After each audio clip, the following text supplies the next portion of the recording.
and gentlemen, welcome to the Tuesday, November 19th, 2024, Chino City Council meeting. I am Mayor Pro Tem Comstock. I'd like to do a quick roll call and taking note that all members of the council are present with the exception of Mayor Ulloa. Prior to proceeding, the mayor wished me to express her regrets for not being here tonight. Her husband had a medical procedure and she thought he was going to be released on time to be at the meeting. He wasn't, so she just wanted the public to know that the reason she's not here is she's by her husband's side while he's waiting to be released from the hospital this evening.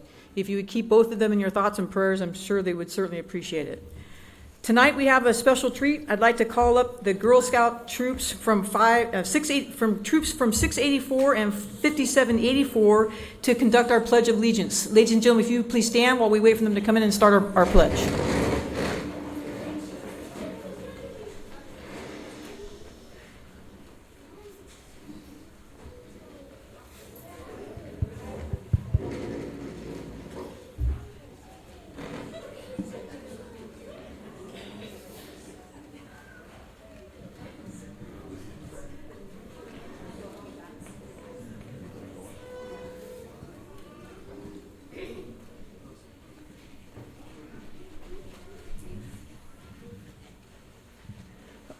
Okay, ladies, when you're ready, we're ready.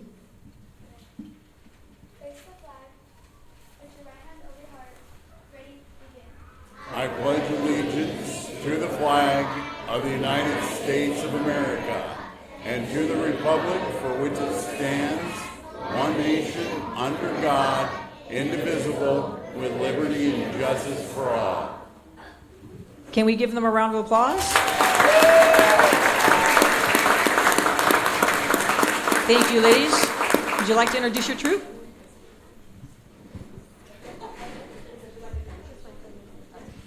My name is Lisa from Troop 5784.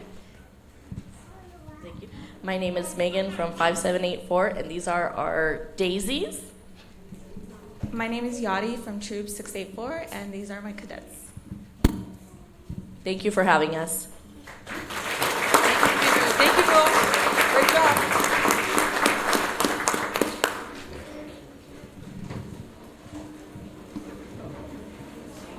Thank you. Thank you.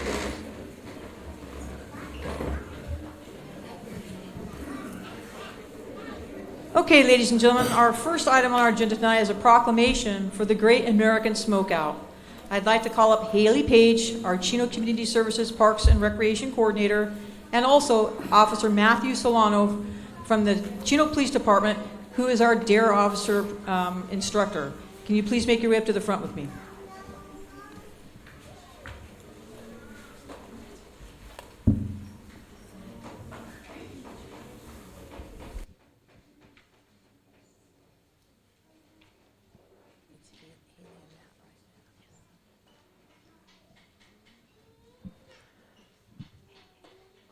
Haley, Officer Serrano, welcome.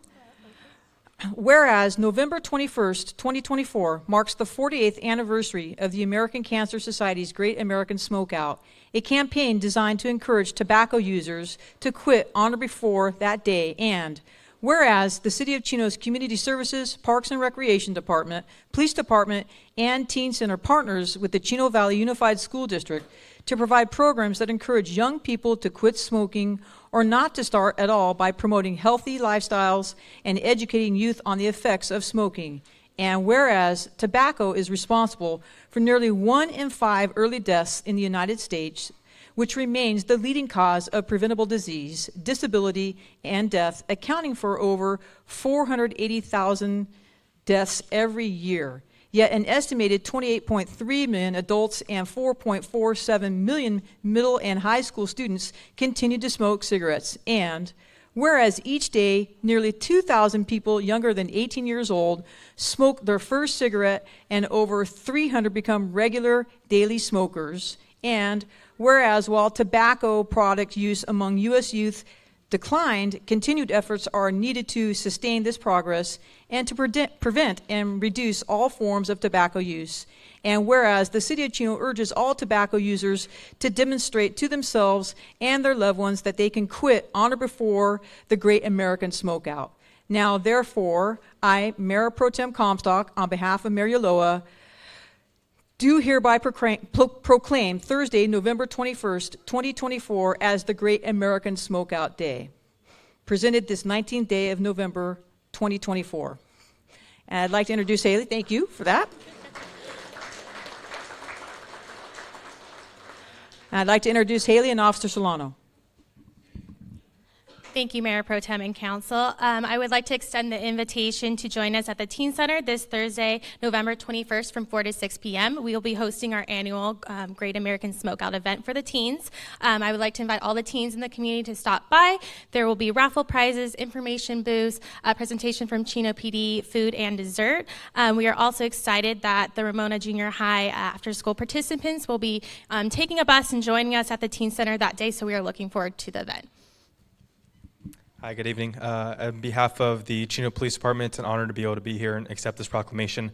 I'm a dare officer, so I get to go and teach our youth about the dangers of drugs, the dangers of smoking, and how to make healthy lifestyles. So to see this consistent collaboration between the city, the school district, and the police department to not only foster those healthy decisions, but to show and give an example of what that healthy lifestyle looks like. So thank you all, and thank you, City Council, for this proclamation.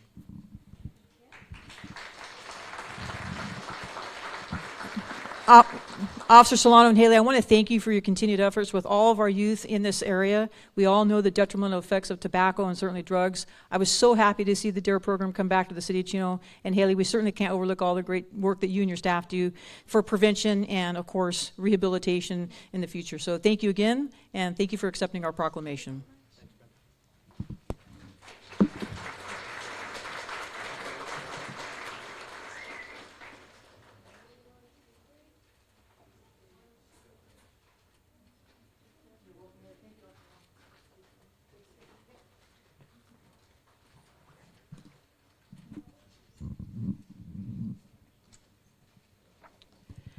Okay, our next presentation is a really cool one for some really great young athletes. I'd like to bring up the Chino Colts Pop Warner 6U football team. Could I get the head coach, assistant coaches, the trainer, team parents, and equipment managers to please join us on stage? Come on up, Colts.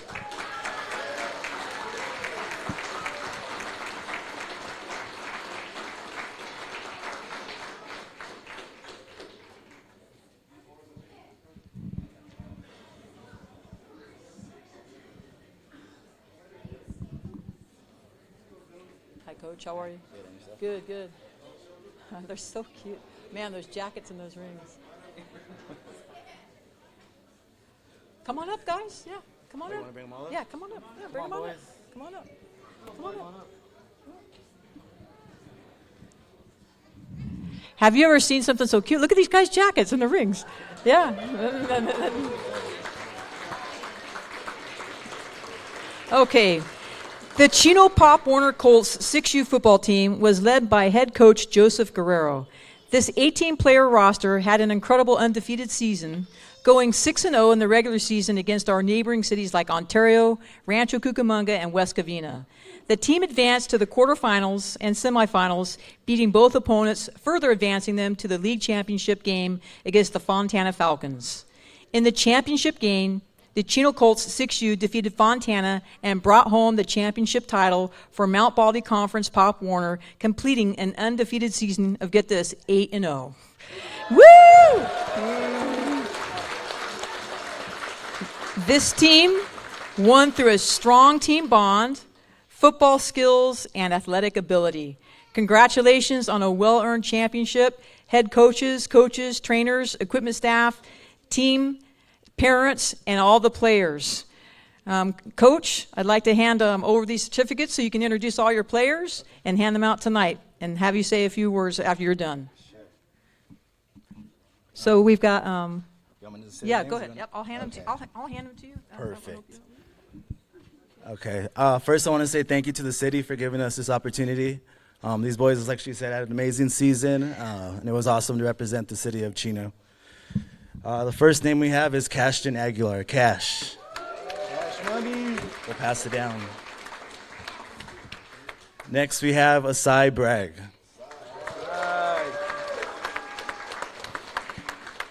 Next up, we have Brandon Carbajal.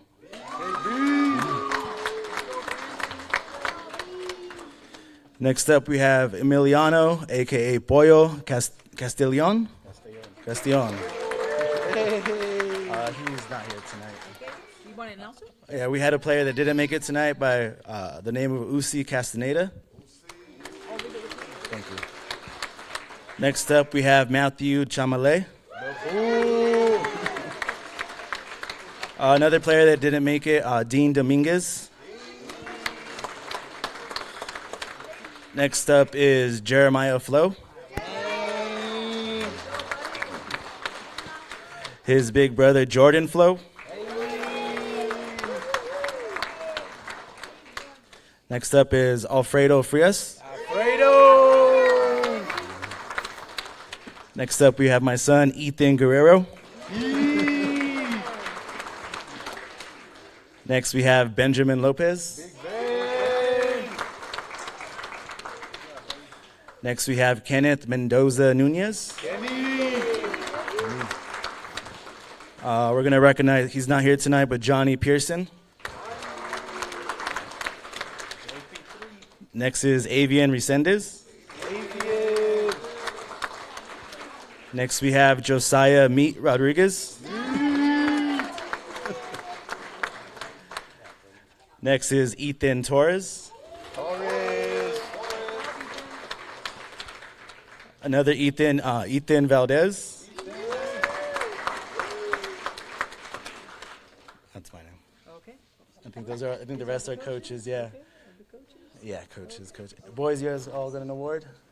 Coach, you want to introduce your coaching staff? So I have Coach Chris, myself, I'm Coach Joseph, Coach Angel, Coach Justin, Coach Anthony, and then Coach Daniel, our team mom, Angela. Couldn't have done it without all you guys. I do want to introduce our Vice President, Jaime. He is going to say a few words, if that's okay. Perfect, absolutely. Hey, good evening, folks. My name is Jaime Rivas. I'm the Vice President of the Chino Pop Warner chapter. On behalf of our president, Pete Duran, who unfortunately cannot be here tonight, I wanted to go ahead and thank the city of Chino, the mayor, for the recognition, for the efforts of these kids. I definitely want to commend the coaching staff, the cheer mom, and the parents for the constant efforts and bringing the kids in, helping out with so many things in order for these kids to be successful. And obviously for the players, they showcase their talents. There was a lot of there was a lot of effort, they showcased that, hey, resiliency, because these kids didn't lose a single game. Our chapter went from approximately 210 players the year before to close to 400 players this year. So, we're hopeful that next year we get invited again, and hopefully we're going to get a lot more teams involved. Again, thank you, Chino, the city of Chino, and the mayor for this opportunity. Thank you, guys.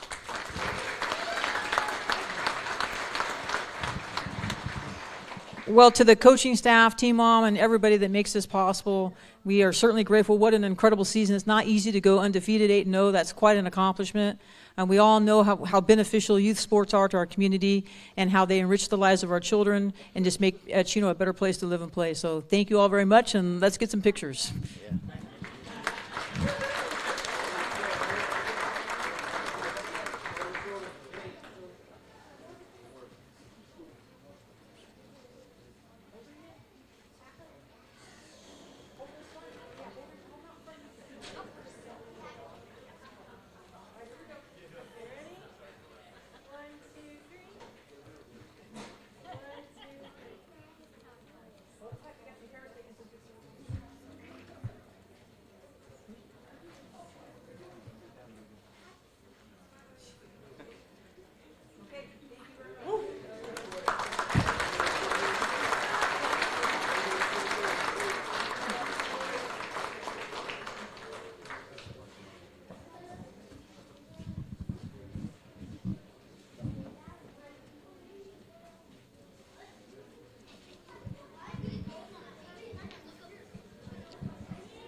Okay, ladies and gentlemen, our next presentation is the recognition of Chino Community Theater's 40th anniversary as long as a donation from the Chino Valley Chamber of Commerce Leadership Academy.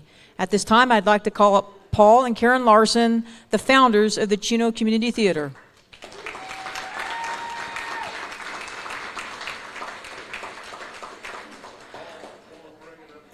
I love that. Bring up the entire posse, Paul. That sounds good to me.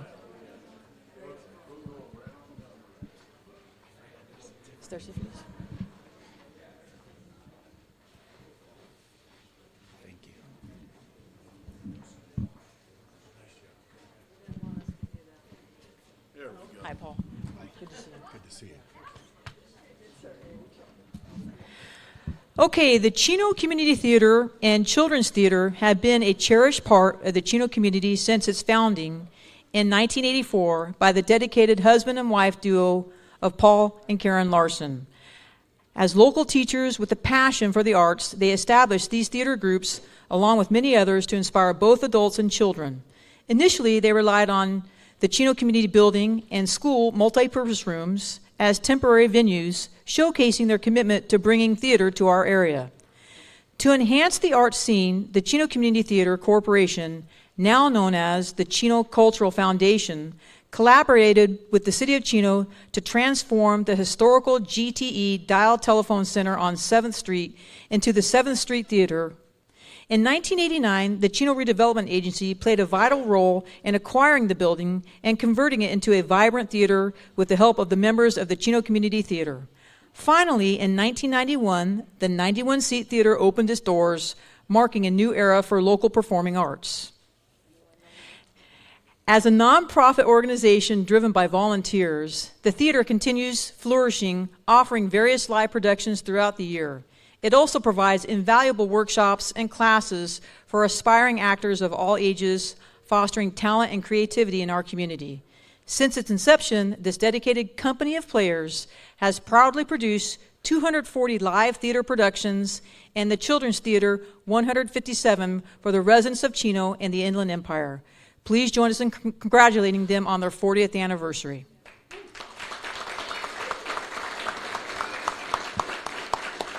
And Paul and Karen, on behalf of the entire City Council and our staff, this is presented to the Chino Community Theater, and it reads, the Chino City Council wishes you a happy anniversary as you commemorate 40 years of dedication to the arts and enriching the Chino community. Thank you for 4 decades of inspiring performances. Wow, nice. Paul, would you like to introduce your cast of characters here and say a few words? And characters they are. This theater has worked because of that key word in the middle, community. With the Chino Community Children's Theater, it is so vibrant. If you're looking for a spot for your child that just has that energy and excitement or is very shy, bring them down. We have classes, we have camps, we have workshops, we have clubs, and of course presentations. For the community theater, I'd like to introduce my colleagues Julie Mort, who's our current secretary, Debbie Ming, who has been treasurer for a long time and was involved right at the very beginning as well. We have Rebecca Cisneros, who is an active member with the Chino Community Children's Theater and on the intern board and with the 7th Street Superstars. Next to her is her mother, Elizabeth Cisneros, and the president, do it all if you need it done, called Debbie Barbin of the Chino Community Children's Theater, my beautiful wife, Karen, and I'm Paul Larson, and I'm so proud to be part of the Chino community. Thank you for supporting us for these past 40 years. We have a celebration, one more thing, we have a celebration going on this Saturday over at the community building. It's going to be a fun night of entertainment, fun, food, and festivities. And frolicking. There will be a small amount of frolicking as well. So we're very excited. Thank you very much, Mayor Pro. Oh, yes. We also have our season. We also. Hi, I'm Karen. We also have our 41st season announced just this weekend, and we have a few flyers for that if you're interested. Anything else? We do have, we have our, oh, wait, one more thing. Wanna play?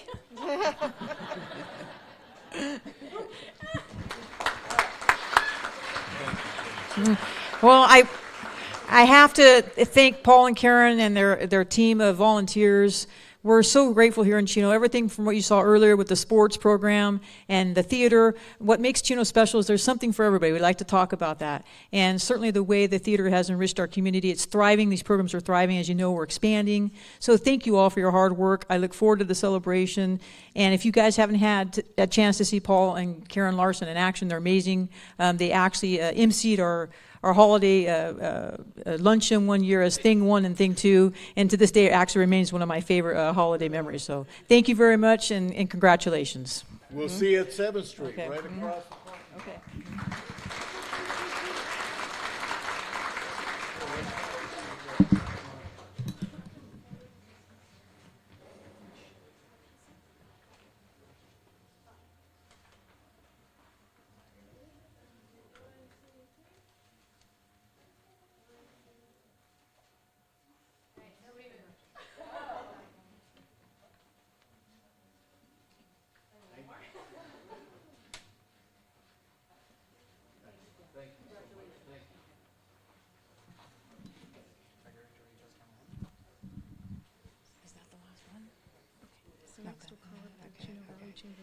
Oh, I'm sorry. I let you guys get away too soon. I'm off my A game tonight. Can you come back for just a second, please?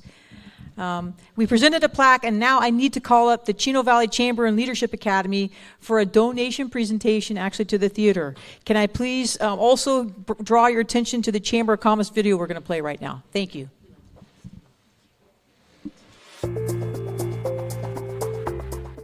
City Council, thank you for the opportunity to share this video with you. I'm actually in Chicago right now for workforce training. My name is Zeb Wellborn. I'm president of the Chino Valley Chamber of Commerce, and I just want to highlight our Chino Valley Leadership Collaborative program. We're currently in our 3rd year of this program. We've completed 2 years, and last year, every year our group decides to put together a community good project.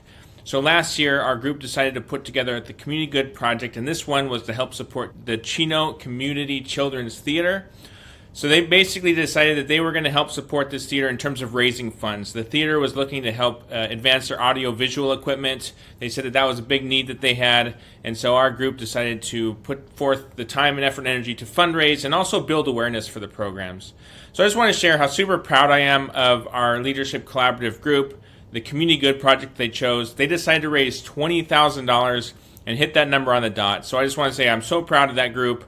We are currently in our 3rd year. I want to thank City Council. I want to thank the mayor. I want to thank Chris Flores for being our participant in our 1st year of the program, Kurt Burton for the 2nd year of the program, and Mayor Eunice Uloa, who is joining us for a 3rd year of the program. And I also want to thank City Manager Linda Reich for sending many of the participants through the Chino Valley Leadership Collaborative program through the City of Chino. If you haven't heard of it, we have lots of great participants, and so I encourage you to talk to those folks that are in the room that have participated in our Leadership Collaborative program. I want to thank you all for being there today as well. I just want to say thank you all for your support, and I want to say congratulations to the Chino Community Children's Theater. Lastly, I want to thank Julia Cabrera, who I believe is going to be there tonight, on the great work that she's done to help organize these programs on behalf of the Chino Valley Chamber of Commerce. Thank you for the opportunity to share this, and congratulations to our 2nd year of the Chino Valley Leadership Collaborative.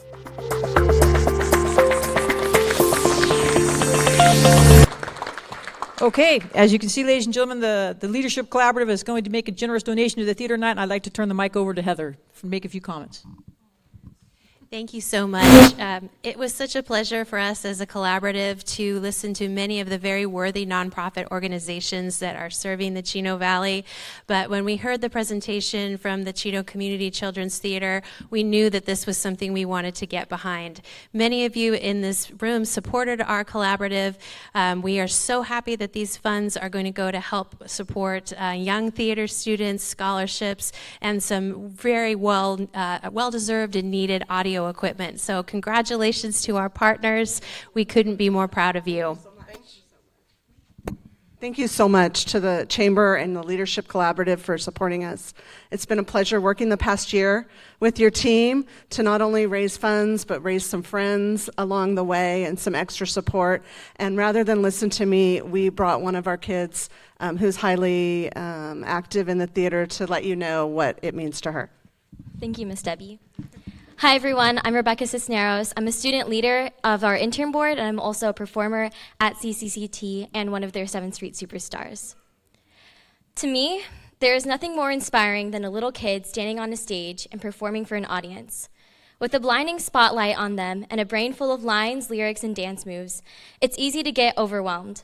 But for over 40 years, Chino Community Children's Theater has instilled the confidence and passion that a children needs to not only perform on a stage, but to go off and succeed in whatever path they wish to embark on.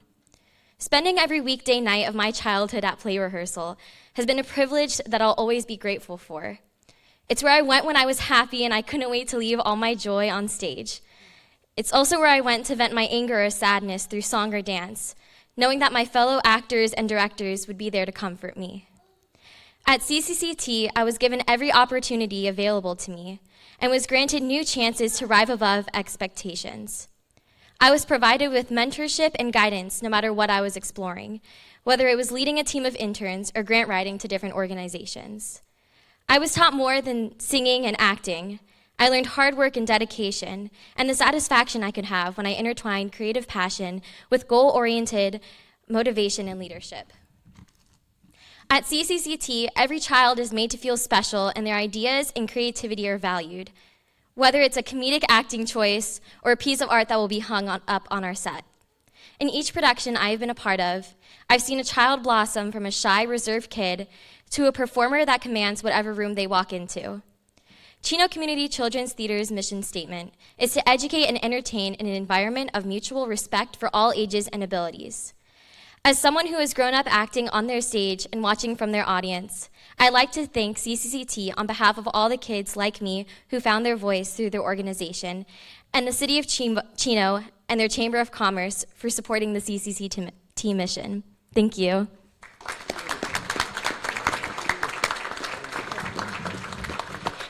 What a powerful statement by this young lady. Good things are happening in Chino, so I want to thank you very much. I almost forgot the most important part of the presentation, this generous donation. And ladies and gentlemen, I would also just like to point out that these are business owners and leaders in our local community just doing good work right back here in Chino. So very proud to be a part of all of this tonight and this celebration for the theater, and thank you for your amazing statement. Congratulations.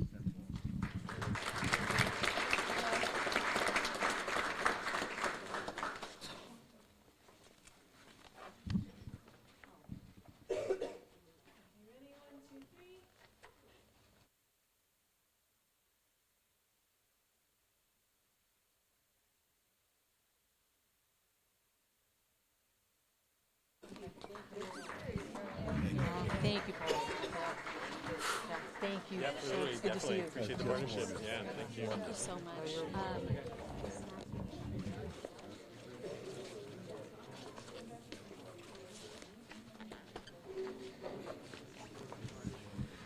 Okay, so as part of this tonight, M&J Pallets donated our snacks that we have here tonight. And just if you've never attended our Christmas parade, Paul and Karen Larson MC that every year, and we're grateful to them for that for volunteering in that project as well.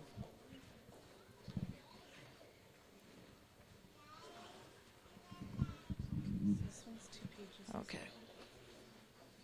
Okay, our next presentation tonight is the Business of the Month Award. Our November Business of the Month has served our community for an incredible 33 years. It is a place where those in need of chiropractic care can trust they are receiving the best care possible. For the month of November 2024, we would like to recognize Martin Chiropractic as our Business of the Month. Will the owners of Martin Chiropractic, Dr. David Martin and his staff, please join me on stage?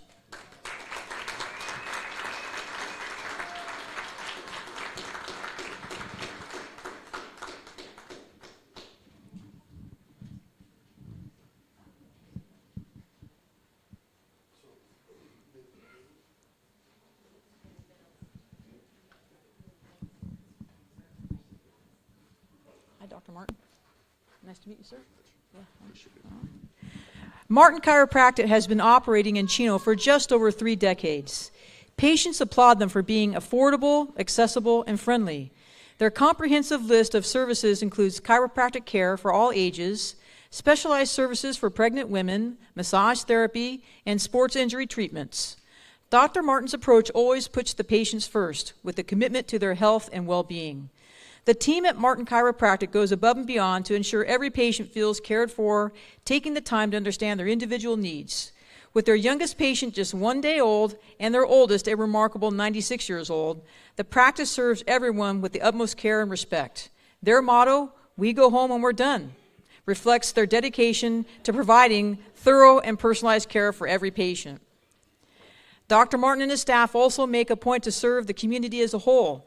They have hosted many patient appreciation days where all services are free of charge. They have helped a patient and their family who fell on hard times by purchasing groceries and helping them with bills. Dr. Martin and his team know that when a community member is in need, it is time to help wherever and whenever they can. When asked why Martin Chiropractic is located in Chino, Dr. Martin replied, "Chino has always been about small business. It's that simple. And here at the city, we are proud of that fact." Please join me in congratulating Martin Chiropractic for being our November 2024 Business of the Month recipient, and please accept this plaque as a symbol of our appreciation. Thank you, Dr. Martin. Dr. Martin, would you like to say a few words and introduce your team? Yeah. Okay, I'll hold that for you, sir. Okay. So, no speeches. You know, when I came here in 1991, I have a sister and a brother-in-law that had a business here, and it was kind of like a big brother kind of scenario for me to follow. And it's been great from a family standpoint also, because my wife and I have raised three kids, terrific kids, all responsible, all doing what they're supposed to. It's been a great community to raise kids in. And that was a big thing for us. Working with the staff that I have, Trish has been with me longer than we're going to talk about. But we've had, many people that have stayed a long time at our place, because I always try and work around their schedules so that they can stay longer. And I always try and work with them and their families from that standpoint. I know they're not all going to stay. At some point, they're going to go, but we try and keep them as long as we can, because the biggest thing that I see in a lot of doctors' offices, every time you go, there's new people working there. And so I never wanted that thought process from people coming in, what's this guy like to work for? You can't keep a staff, that type of thing. I want to make sure that they, like our staff. And my staff gets to know the patients way better than I do. And the patients come in and they ask the girls, how's it going? How's this? How's that? I mean, and it's a family atmosphere. And I've told many people this, and I've told them that. This is my second family. And so we'll do whatever we can for each other.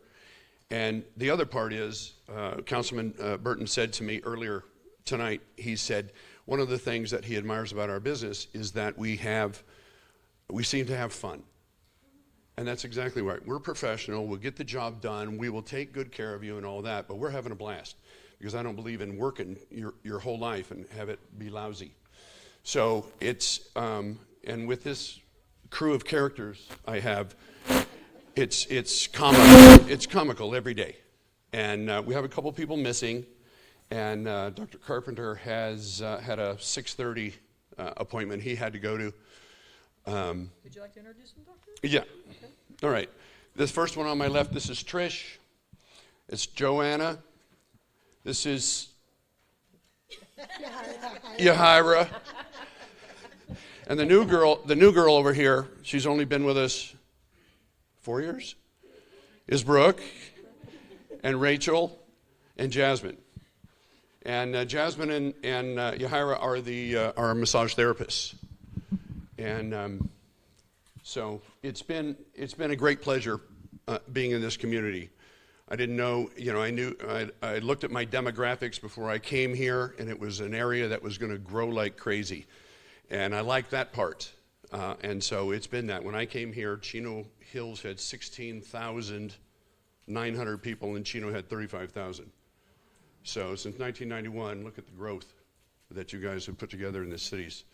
So it's been a lot of fun, and I've enjoyed every minute of it. And I don't know where the time went. I can tell you that.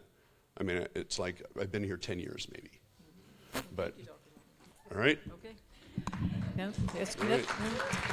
Well, thank you, Dr. Martin. We're very grateful to have not just your business that provides holistic medicine and treatment and good care to our patients, but for all the small businesses that power Chino. And thank you to your staff, and thank you, sir, for keeping your business in Chino. We are grateful, and that's another one of the things that makes Chino just a great place to live and work. So thank you. I also wanted to thank the City Council and Mayor Ulloa. Appreciate you guys very much. Thank you, sir. We'll get a picture.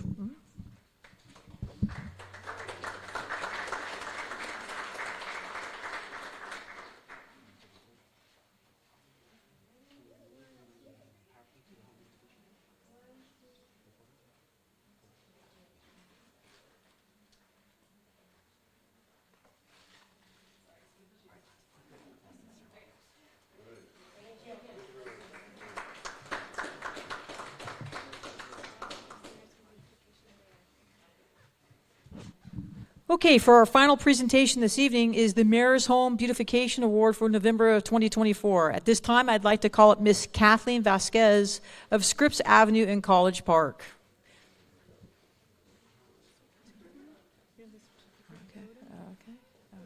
Okay.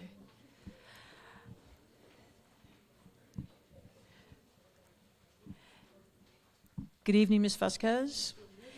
Tonight, I'd like to present you with the Mayor's Home Beautification Award for your beautiful home located at 14163 Scripps Avenue in College Park. As you can see, there is a photo of your beautiful home up there on the television, as well as I have a framed one for you in this certificate, and we have some Chino swag for you. We have a city lapel pin and a pen and pencil set. Okay, and we also have the highly coveted Mayor's Home Beautification Award. You can put that in your front yard if you like. Yeah. Mm-hmm. So who does the work at your house? I'd like to thank our gardener and the hard workers who put our front lawn together. But the credit all goes to my husband who really takes care of our home more than I should, unfortunately, because I work too much. But on behalf of my husband, Oliver, our son, Jackson, who I promised I would name him as well. I've been in a Chino Valley resident since 1993. Not quite 1991, but 1993. Through high school, college, etc., wanted to bring my family back home. And we take pride in our home. We take pride in the Chino Valley. And we really appreciate this award because it was truly a surprise. We maintain our home because it's home, and we maintain our home for the rest of the community. So thank you to the mayor, city council, and everybody else. Thank you so much. You're welcome, ma'am, and thank you for the pride of home ownership and doing such a good job to beautify your neighborhood by taking such good care of your home. So let's give her another round of applause. Thank you.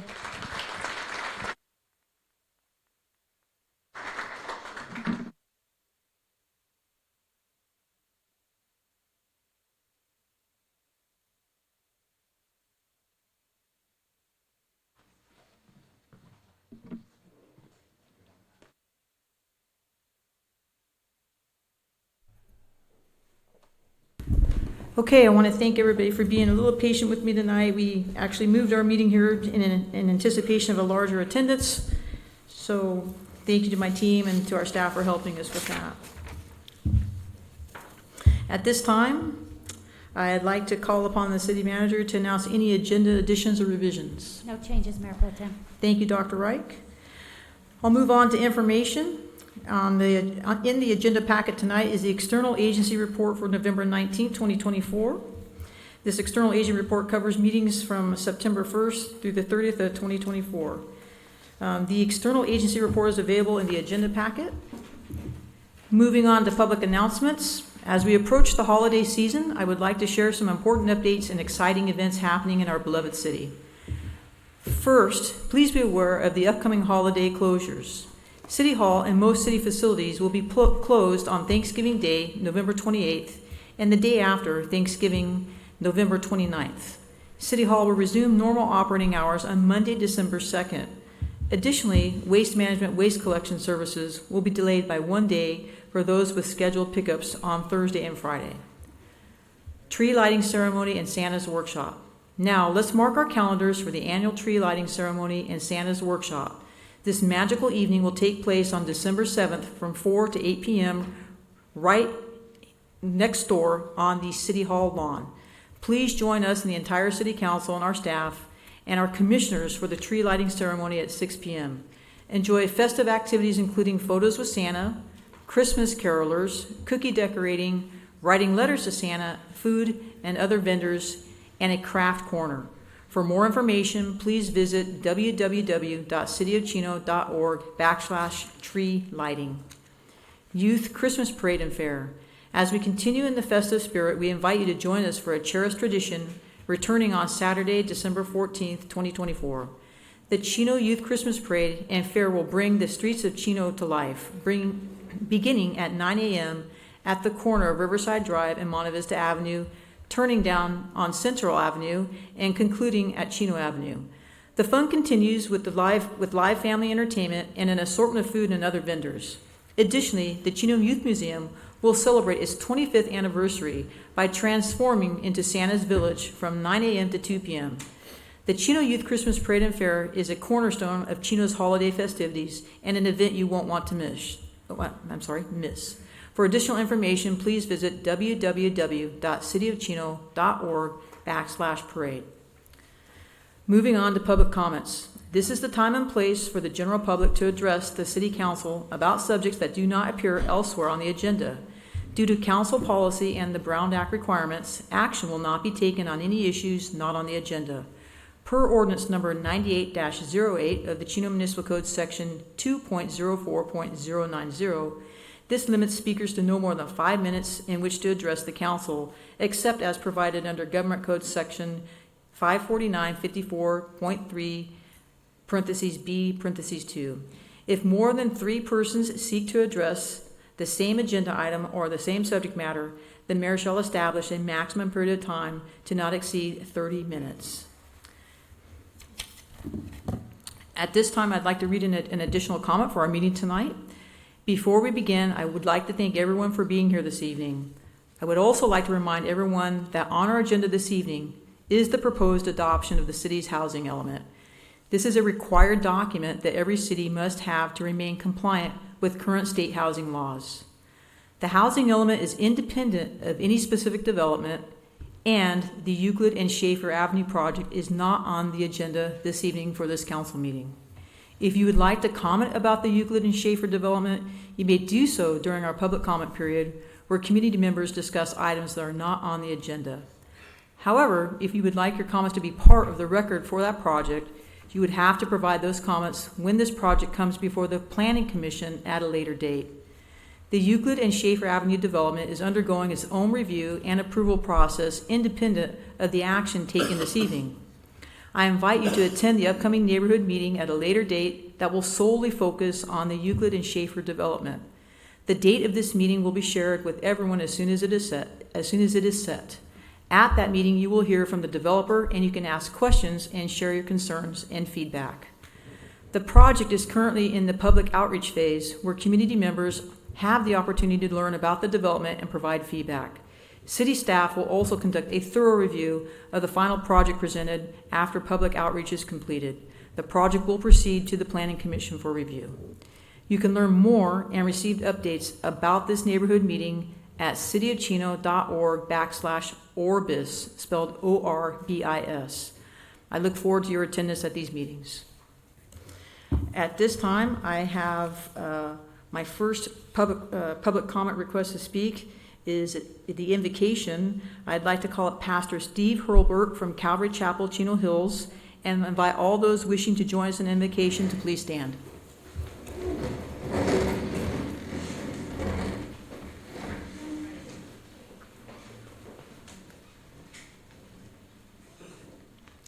My only comment tonight, other than prayer, is there's a verse from the book of Micah. It instructs us as what we should do.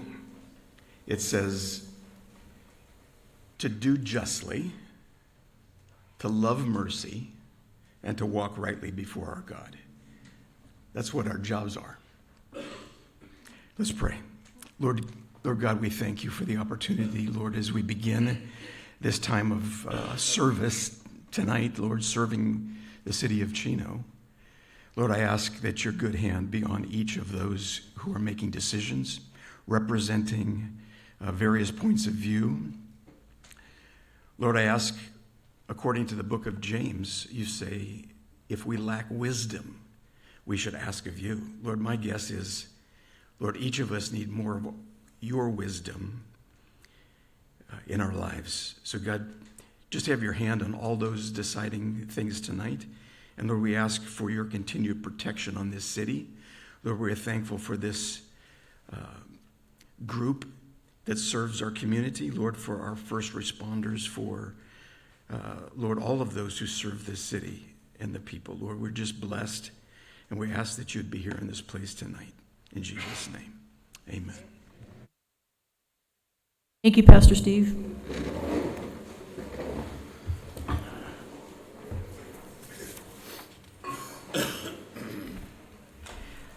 Okay, my next written request to speak under public comments is Mike Garcia regarding the Chino Youth Boxing Foundation. Mike?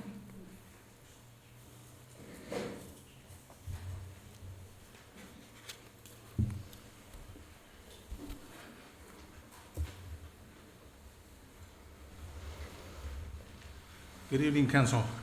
I'm here to invite you guys to our show on Sunday, the Gobbler Gloves. If you guys can make it, I'm going to leave some flyers for you guys. Hopefully I'll see you guys there. We have the best announcer in the house, so he'll be announcing the fight. Thank you. I'll leave him here for you guys. Thank you, Mike. Want to make a comment?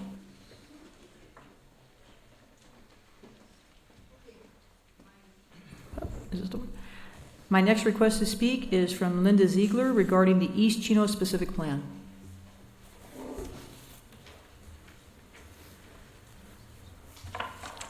Thank you, all of you, for your hard work and dedication to our city.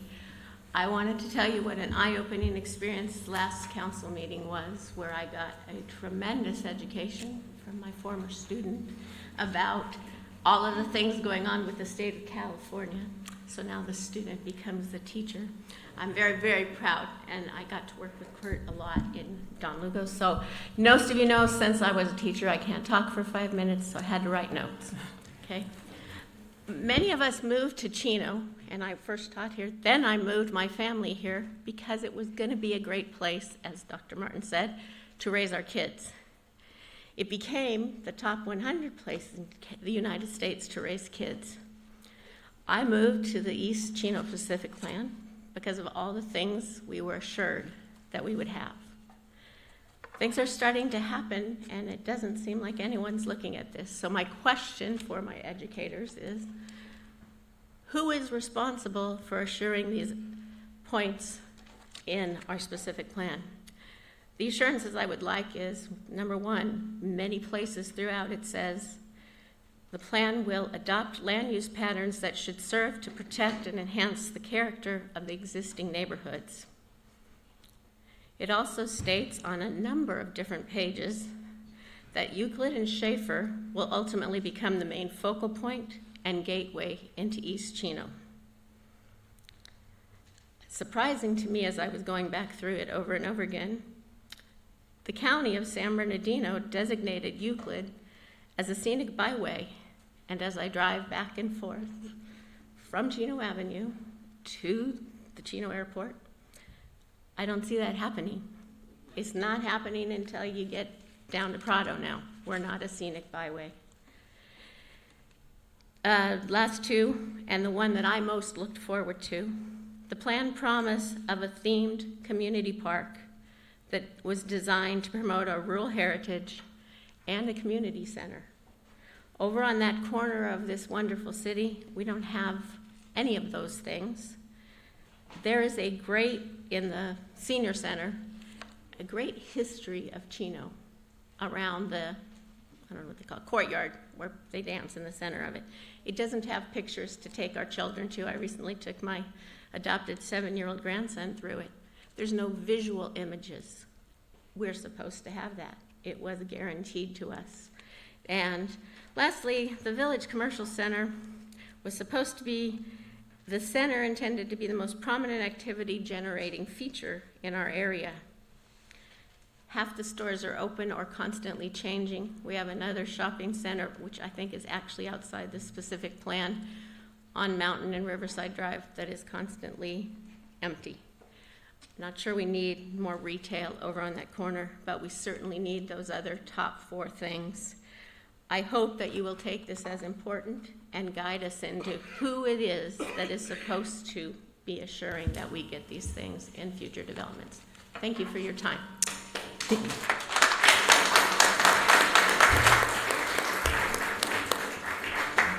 Thank you, Ms. Eager, for your comments. I'll have a member of staff reach out to you to get back to you on the East Preserve specific plan. My next request to speak is from Pat Loy regarding the Public Community Center at the Preserve in a status update. Mr. Loy? Good evening, Madam Mayor Pro Tem and members of the City Council. I'm Pat Loy with Lewis Planned Communities. Just quickly on the Preserve Public Community Center and Library. Tomorrow we go to our first DRC meeting. So we started design work with Sylvia Avalos and her team. It was June of 2023. So about 17 months, 17 meetings. We think we've got a beautiful building. So next steps are to get through the approval process, go to working drawings, get the plans approved, hopefully be able to start late next year. And we anticipate a 14-month construction time frame. So depending on when we start, it would be a late 2026 or early 2027. So I was here tonight. I thought I'd give you a quick update on where that stands. Thank you, Pat. Thank you. Okay, my next request to speak is Elder Knudsen from the Church of the Jesus Christ of Latter-day Saints.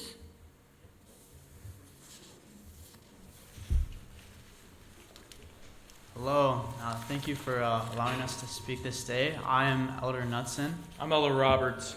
And we're missionaries for the Church of Jesus Christ of Latter-day Saints. And I've been here in Chino not too long, about a week. And I've been here over 3 months. By the way, thank you for this community. It's a lovely place to be and to work with those here, and especially spreading the word of Jesus Christ to all. Yeah, but today we come before all of you to talk about service. As missionaries, we love to serve the community, and we love to connect with all of you to make the community more clean and to just help everyone out in any way that we can. As missionaries, we stay in what we call the California Arcadia mission.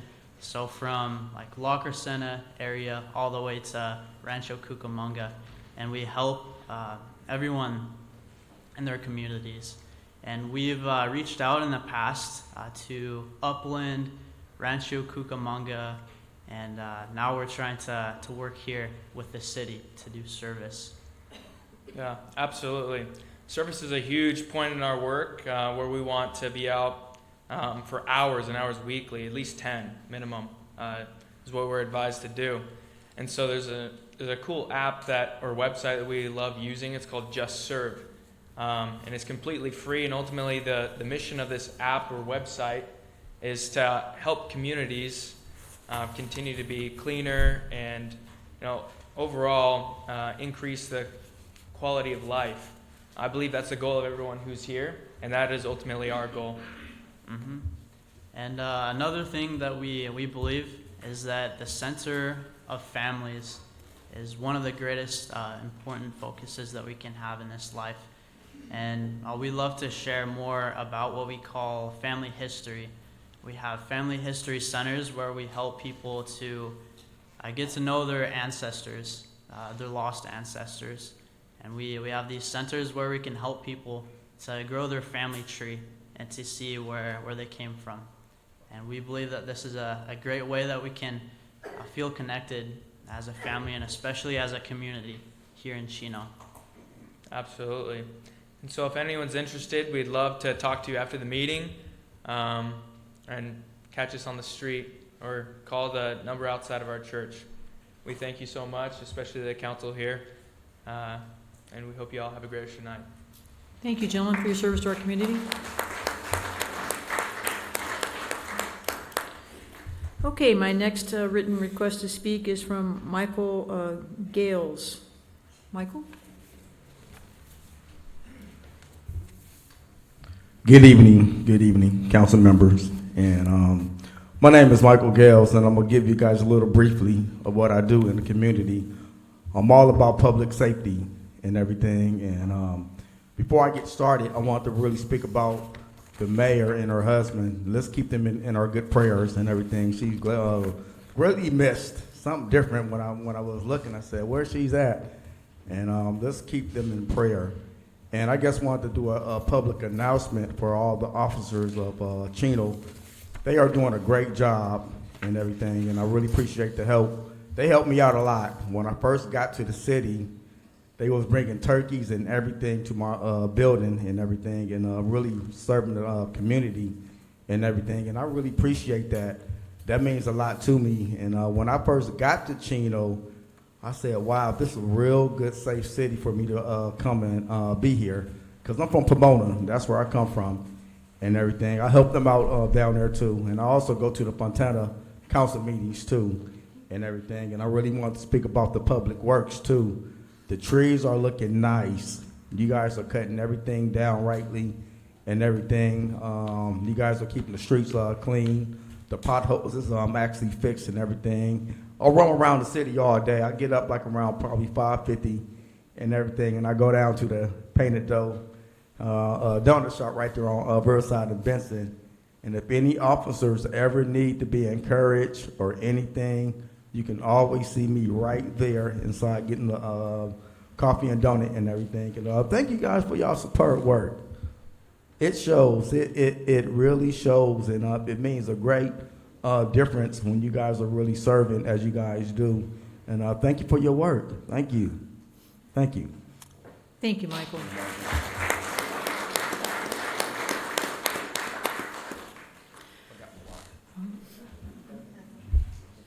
I'd like to ask the clerk, I thought I had a written request to speak up here on public comment from Mr. Negretti from Stonegate. Is he still wanting to comment? Did he leave? He pulled his comment? Okay, thank you. That's the last of the written requests I have to speak. Is there anybody else from the public who would like to speak in the public comment section before I move on with the agenda? Okay, seeing none, I'll close the public comment section. At this time, I'd like to move on to the consent calendar. Prior to requesting a motion, I'd like to ask the members of the City Council if they would like to have any items pulled for discussion.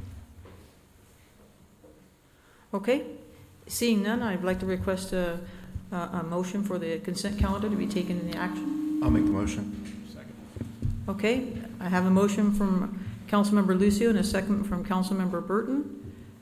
Can I take a voice vote? All members in agreement say aye. Aye. Aye. Any opposed? The item passes with 4 yes and 1 absent.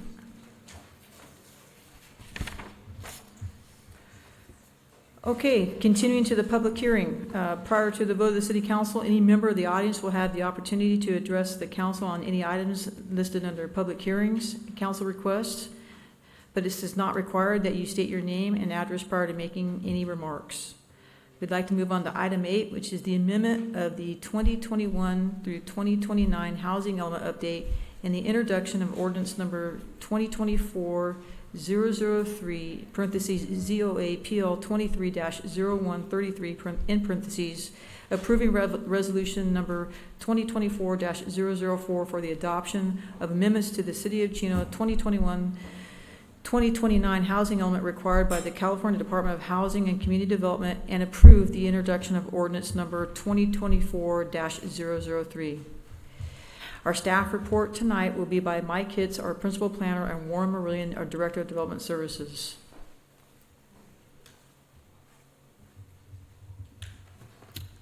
Good evening, Mayor Pro Tem and council members. There we go. So I thought tonight, last week, we kind of went through the sort of the history of what we worked through over the last 4 years or so on adopting the housing element.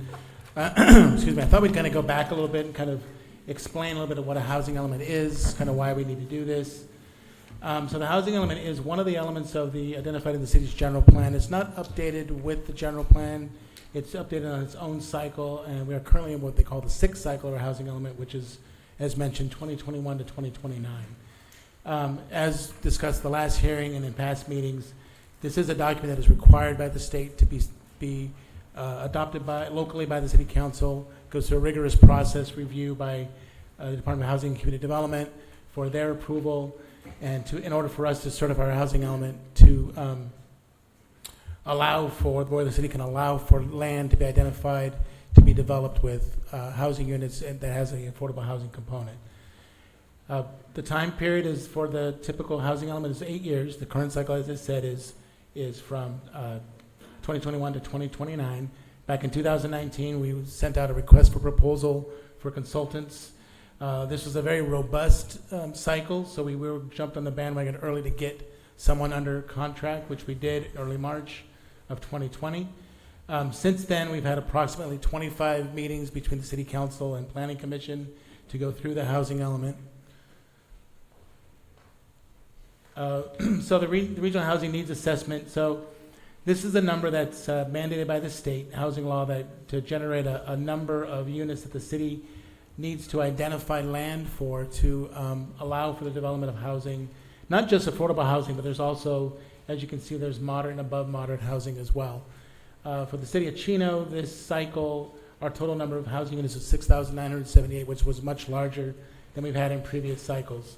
At the beginning of this process, the state had estimated there's approximately 3.5 to 4.2 million housing units shortage within the entire state.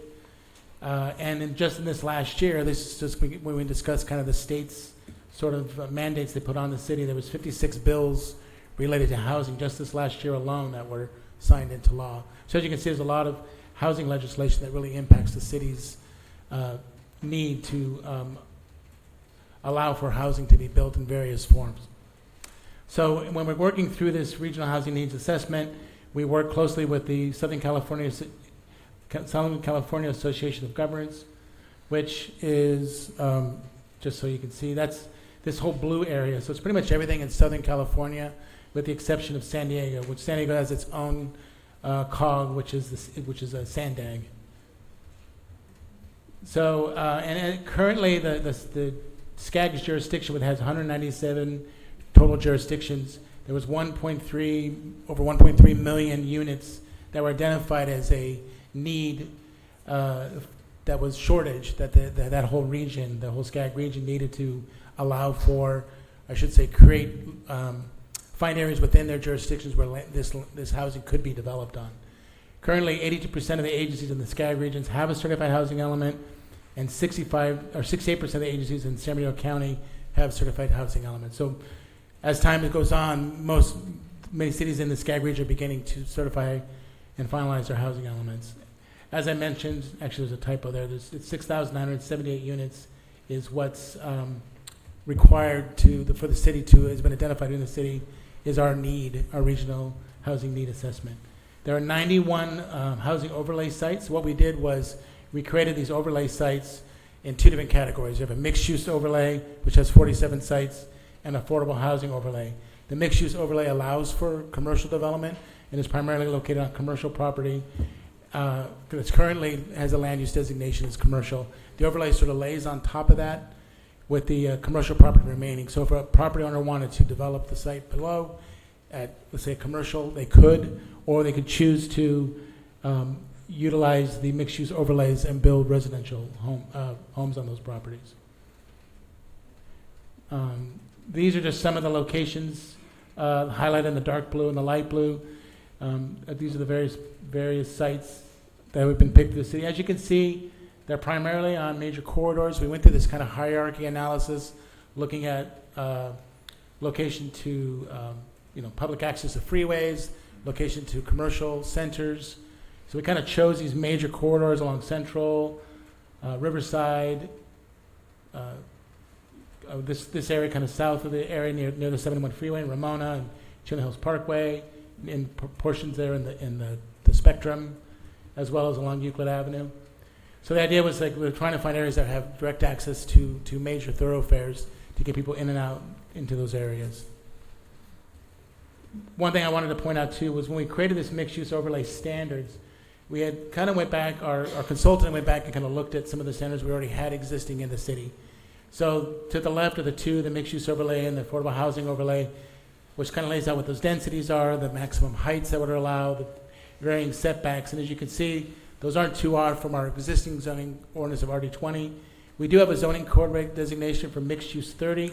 However, there's no properties actually zone that. We do have one in our sphere that has a general plan designation, so when annexed, it could be built to that. And there's 3 different land use designations in the preserve that have similar densities and heights and setbacks. I just thought it was important to point out that the standards we created were very similar to what we've already had existing in our current code and specific plans. So I also thought it'd be important to go through the development process because I think it's important for the public to kind of understand when we take in these applications, it's a pretty long process.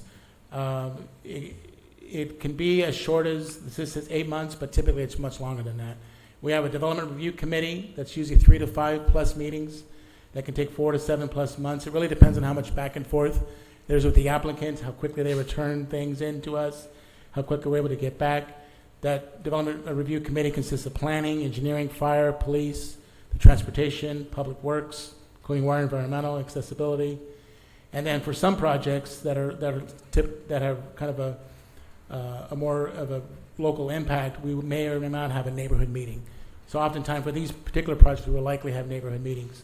That could be 1 meeting, could be 3 or more meetings, could take several months.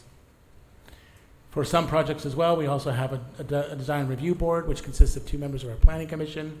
Well, they sit down, look at the project, they may make recommendations to some amendments and changes, mostly related to architecture, landscaping, and those kinds of comments. That's usually like a 1-month process, and then it takes us about a month to get to the planning commission. It could come back to a second meeting at the planning commission so desires. So the basic timeline for kind of an average project is anywhere from 8 months to over a year, again, depending on how much back and forth. So I'm going to go to Fred. He's going to have some comments on on sort of the impacts to not having a housing element. Yes, thank you, Mike, and good evening, Mayor Pro Tem, members of the council, and everyone present.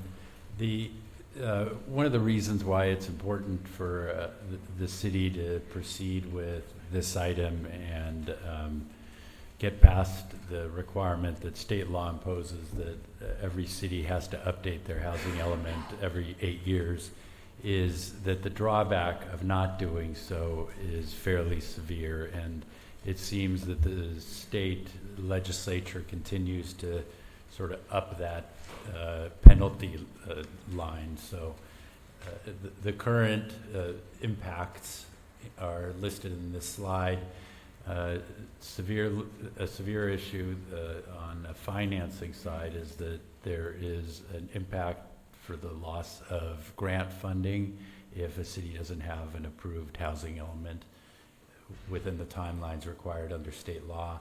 As explained, the city has already lost an ability to apply for grant funding as a result of not having the housing element approved on time. Then there is what's called the builder's remedy. It's actually a law that has been in the books for many years, but developers have been able to utilize it and actually effectively apply it, which essentially states that if a city does not have a certified and adopted housing element, a developer can come into the jurisdiction and force the approval of development, whether or not it applies with the zoning standards as well as the zoning overall. So it could be in a zone where typically the density and the use would not otherwise be allowed, and cities lose their discretionary ability. In other words, their ability to really apply conditions and factors and ultimately deny those projects.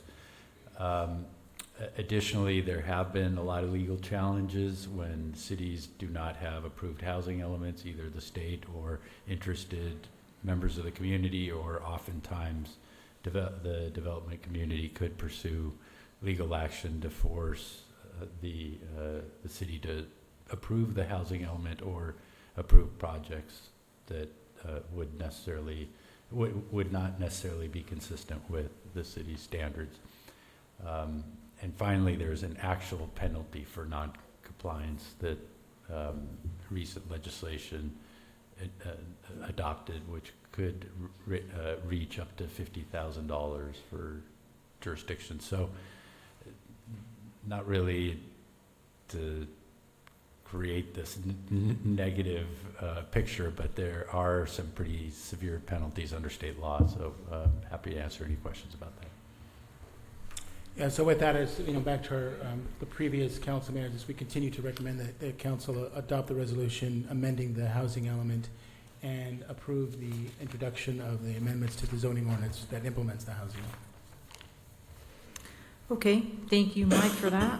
I do have one written request to speak on this subject. I would just like to remind the public that this is an open and continued public hearing on our housing element, and that written request to speak tonight is from Mr. Bob Nigg. Good evening, Bob. I apologize for not being here last week, but 2 weeks ago I was traveling. I think my perception would be, and I'm not a public speaker, is when we approved Measure Y back in June of 22, we were approved up to 30 houses per acre, not at 30 houses, and that would have been 20 to 30 houses per acre. We did not know or wasn't aware that the city was going to allow 4-story buildings in the backyards of residents. I can say, and I think many other citizens of Chino have made their opinions of that loud and clear, it's not what we wanted. Now, from my understanding, the delay in the certification of the housing element was partly involved. The state says we can't require retail usage. And therefore, I think that's been one of the major blocks why it's taken over 2 years since Measure Y passed to get to where we're at today. I understand there's great amount of complexity in which the HCD and getting things approved. I'm not here to impede that. It was always my intent to approach as the Fern, and I'm not here to speak specifically to the Fern project, but it was always my intent to say there are some problems with 2308 ordinance, which is now being amended by the 2403. Some of the major concerns we have is, of course, the height of the building. If you're not going to be able to require retail stuff, we should not have a conditional ability for a developer to come in and put in storage units. What's happening is, as you take up space on that property, what could be zoned up to 30 or 26 in this case, as it is on the chart, you can condense those 26 per acre into instead of a 10-acre site, into a 5-acre site, ending up with a density of 52 houses per acre. Nobody wants that, and nobody expected that when we passed Measure Y. Now, what's a very interesting fact is in June 6th of 2023, the Planning Commission had a draft of 23008. In that, the building height was 45 feet. There was no storage unit conditional ability, and there was a range of housing from 20 to 30. 2 weeks later, the state wasn't involved in that. The height went up to 55 feet. They've included storage units. They then came up with this 26 and a 9% affordable housing agreement. And with that 9%, we're never going to hit the state goals. I ran the numbers, and I could give you more details, but in simple facts, the numbers say you won't be able to meet the chart he put up. I believe, I'm not going to say too much negative, but 23008 is not the best we could have done.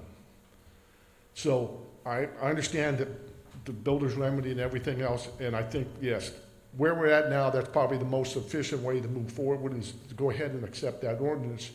But I'm going to request the council enact zoning code 20.23.160 and make a call for review of the ordinance that has allowed the higher buildings. And I've read the state law. The best I can find at Government Code 65912.123C3, a city of Chino less than 100,000, it's 45 feet unless the local government chooses otherwise. This is the city's choice, not the state's. So we should change that.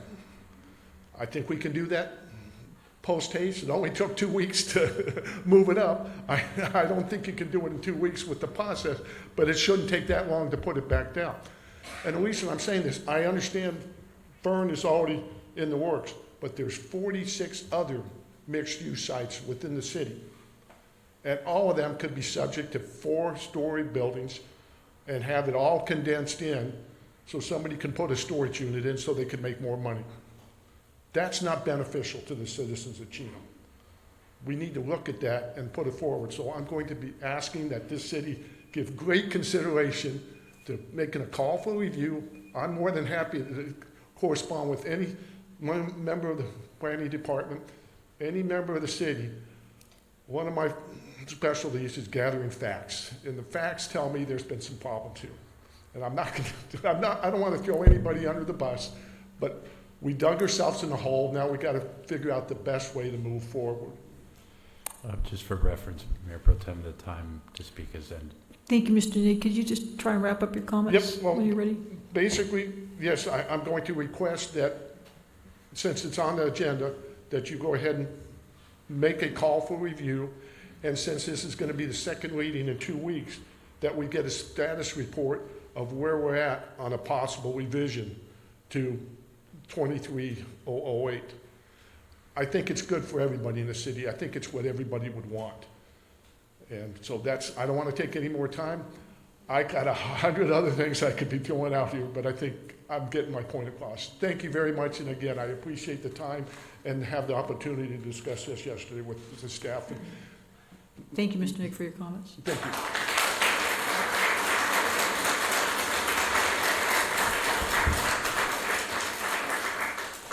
That's the only written request I have to speak on our, this ordinance tonight. Is there anybody else in the public that would like to address the council on this item?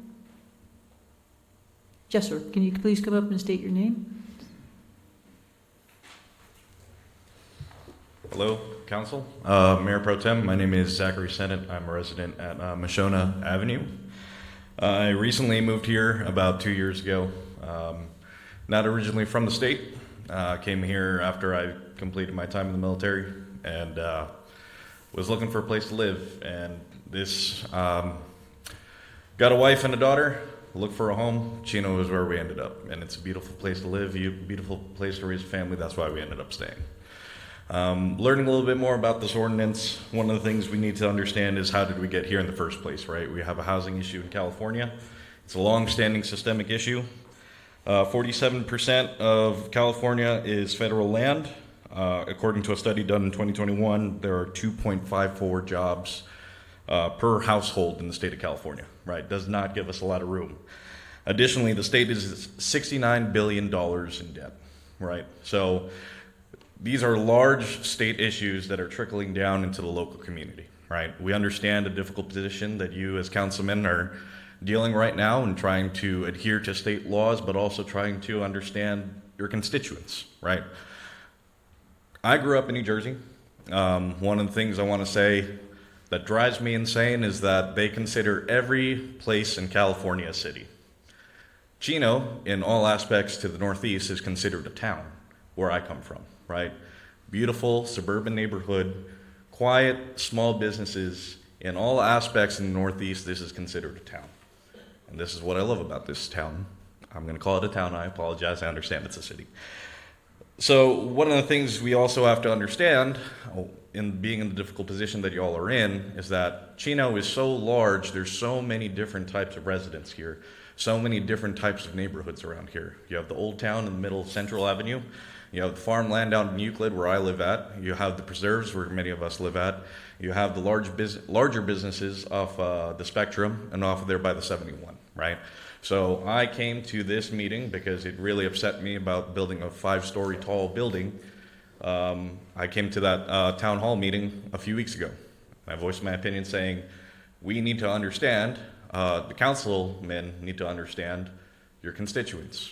Understand that the personnel who live in farm, rural areas do not believe a building of that size should be within our neighborhood. Right, one of the planners is saying, well, we've done it in Eastville before, right? But Eastville is a newer community built within the last 20 years. They already came in with larger buildings. But the people who've lived there 20, 30 years grew up in a rural neighborhood and do not want to see that changed. That might be available to places like off the 71. That might be available to places right off the 60 freeway on Central Avenue. But that is an opportunity you as council members, I believe, should take, which what you did correctly at Fern and Schaefer was talk to the local community. If we cannot get this fixed, if we cannot get this ordinance changed, which I understand is difficult on a financial decision for all of us, right? The state will come bearing down on us in accordance with, SB 1037, right?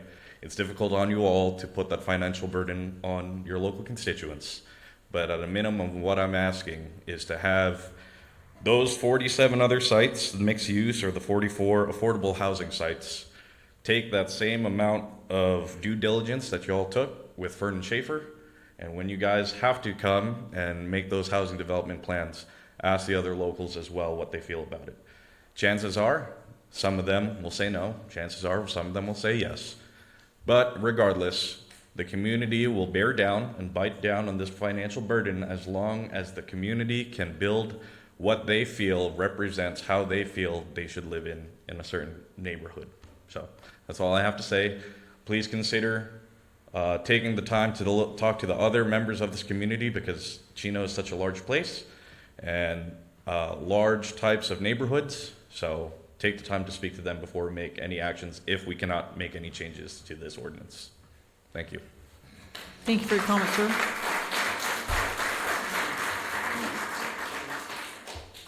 Are there any others on this subject? Any other requests? Okay, seeing none, I'll close the public comment on that. And now I'd like to open it up to questions or comments from the members of the City Council. Chris, do you have any? I guess I can start. First, I want to say thank you to all the speakers that came up and shared what's on their mind and what's going on, and some of the challenges we are facing as a city, and from a constituent perspective as well.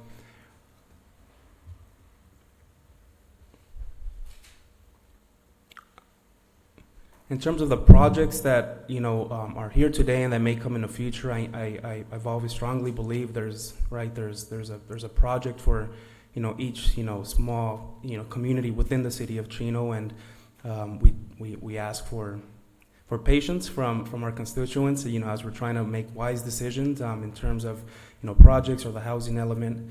But I think at this time, what I'd like to do, because it seems like this topic is very hot right now, and I'm happy to see a lot of residents out, and truthfully, frankly, from my perspective, I'm speaking for myself, I'd like to kind of keep this going. And so my question, I guess I want to ask our city manager, Dr. Linda Reich, if this passes tonight and second reading comes back and it passes that second reading, how soon can we bring this back to the city council? Because I would want to give our constituents here in the audience today, and anyone who wasn't able to make it today, something to look forward to. One thing I wouldn't want to see is this kind of being kicked down the road. I wouldn't want to see this being brought back for amendment. March, April, May. My heart says, January. Let's get this going. I think, again, we have a lot of eyes and a lot of interest right now, and I think this is gonna, if it is brought back again, sooner than later, I think it'd be best for all of us. But I guess that's my question: how soon can we bring this back? So Chris, in clarifying what you're saying, are you talking specifically about the call for the review of the ordinance as stated by Mr. Niggs, separate from Separate, the action? correct. Okay, Yes. I'll let staff address that. So Mayor Pro Tem, if the council directs staff today, well, let's say we approve the ordinance today, we go to second reading. If you direct us today and go back and look at the 3 items that Mr. Nigg talked about, height, storage, and then density, we are happy to do that immediately, and we will get to work on that. Then we will consult with HCD, and we will come back as quickly as we can to make an amendment to the proposed amendment, ordinance that we have tonight.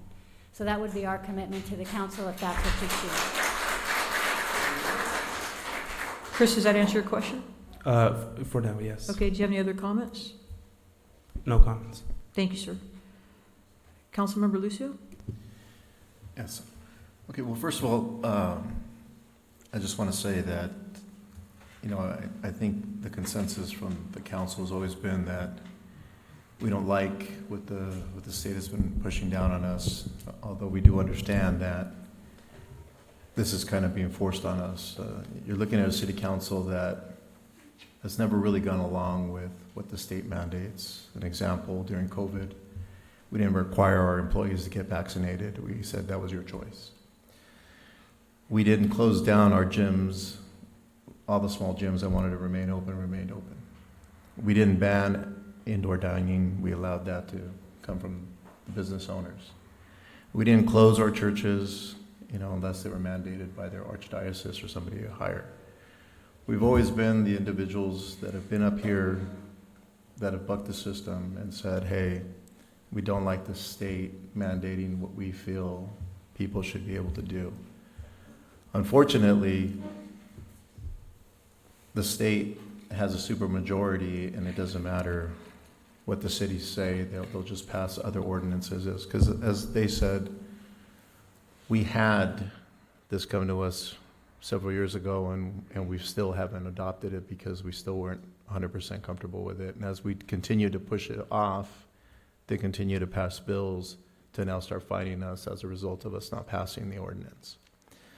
So, although this is something that we're being forced to do, because at the end of the day, if we said, no, let's just fight it, how long would it take for the rest of the residents to say, you're being fined $50,000 a month and you guys can't do your job and get this approved? So although we're going to vote on it today, know that we don't like it.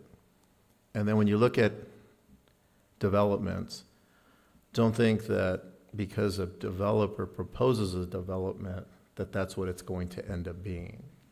A developer will always want the most bang for their buck, but it's up to you as a resident to come to these meetings to let the city's officials know, including the Planning Commission, that this is something that you don't like, so that when they start working through these things, they know that the building height is going to be a problem. They know that storage facility probably isn't going to be implemented because they want the storage facility to make more money, but that isn't conducive to what our residents want.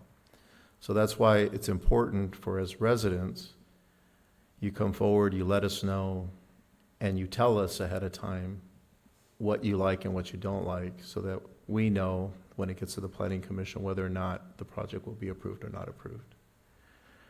But just know that this council's always been a council that has respected what the wishes of the community is. And that's all I have. Thank you. Thank you, Mark. Councilmember Burton?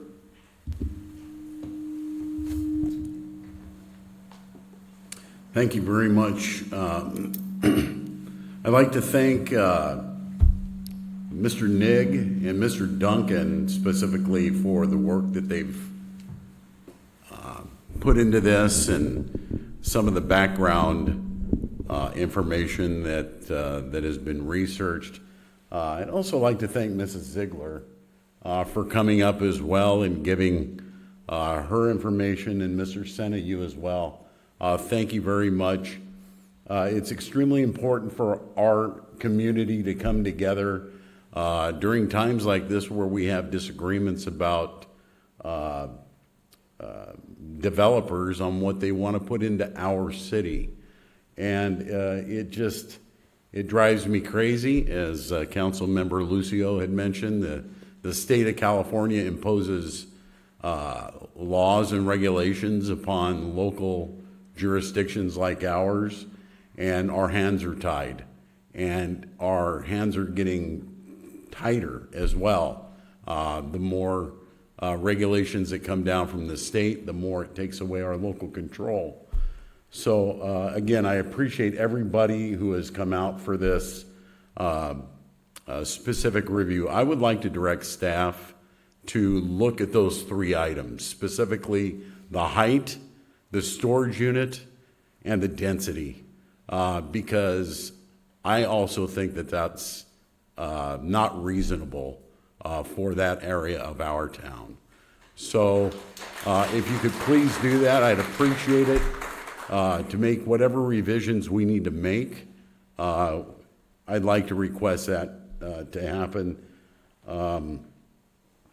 And I would also like to request that our community as well attend those community meetings regularly.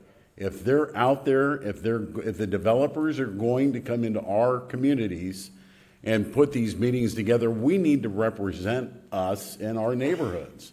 We need to be out there. We need to express our concerns about the developments that they want to put into our town, because it's our town, and we want to make sure that we mold it the way we want it to be, not the way some highfalutin developer wants to put into our city. So that's all I have. Thank you.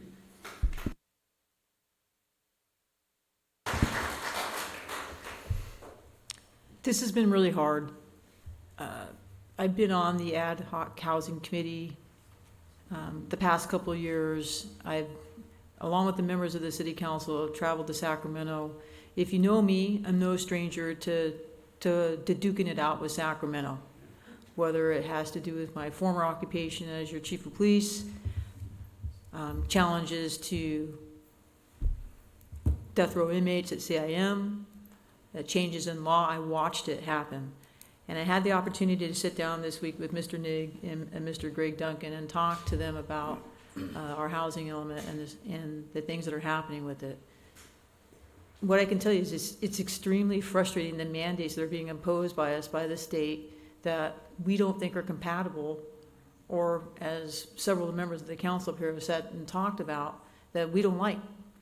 And it's been very, very frustrating and disappointing to go up there and be met to the deaf ears of housing and community development, or even some of our local elected officials who have said this is the direction. I also spoke publicly at our last meeting, which is why we also continued this this public meeting to tonight, because we knew some of the members of our community could make it to our last meeting. So this is such an important issue that I'm happy to see the people here tonight speaking about this and being passionate about it. The fact of the matter is these are mandates without funding, and they're impossible mandates to meet, as we discussed at our last meeting, and we know that. And it makes it extremely challenging to vote on it. It's very frustrating because we know that the way that these laws are written, that the builders can come in and select these pieces of legislation and advance them in ways that really aren't helping us to attain our affordable housing stock. And that is something that does have to be dealt with and will be dealt with in the future, because those numbers are unattainable and they're going to keep coming back to us. And it's going to take us at one point going up to Sacramento and saying the numbers are so convoluted the math doesn't match. What I do want people to know is that we will continue to, as your council, be transparent. I think one of the things Mr. Senna talked about is we do want our community's input. And we haven't been a council, that's actually, pushed back on all these things. But the fact of the matter is we're here today that if we don't get a certified housing element, what's happening is the spotlight really is on us. We're one of the few cities left now in the state that doesn't have a housing element, and builders are watching for that. And if we don't have a certified housing element, as you can see, we're going to get to go through all this process again in just 4 short years, because we're in the 8th cycle of the element, and it's going to come due for us again in 2029. If we don't get it, I fear that the builder's remedy and other things are worse for us and puts us in a much more volatile situation. I agree with the comments made by everybody here tonight, including Mr. Nigg, from a public perspective, Councilmember Flores and Burton, and Councilmember Lucio. He forgot the list on that, the mandates, that we didn't also impose a mask mandate in this community when other cities were doing that, because we didn't feel like that was fair to people. So I would say we have tried, we have fought, and I do think at this point tonight, and I have done my best to explain that to many members of the community, that it is imperative for us to get a certified housing element, not just for our community, to prevent developers that want to come in and create further, apply for projects that will do further harm, for what little control that we do have to impose those mandates, also for our staff to function, and for us to move forward at the risk of not being fined or have other penalties imposed upon us.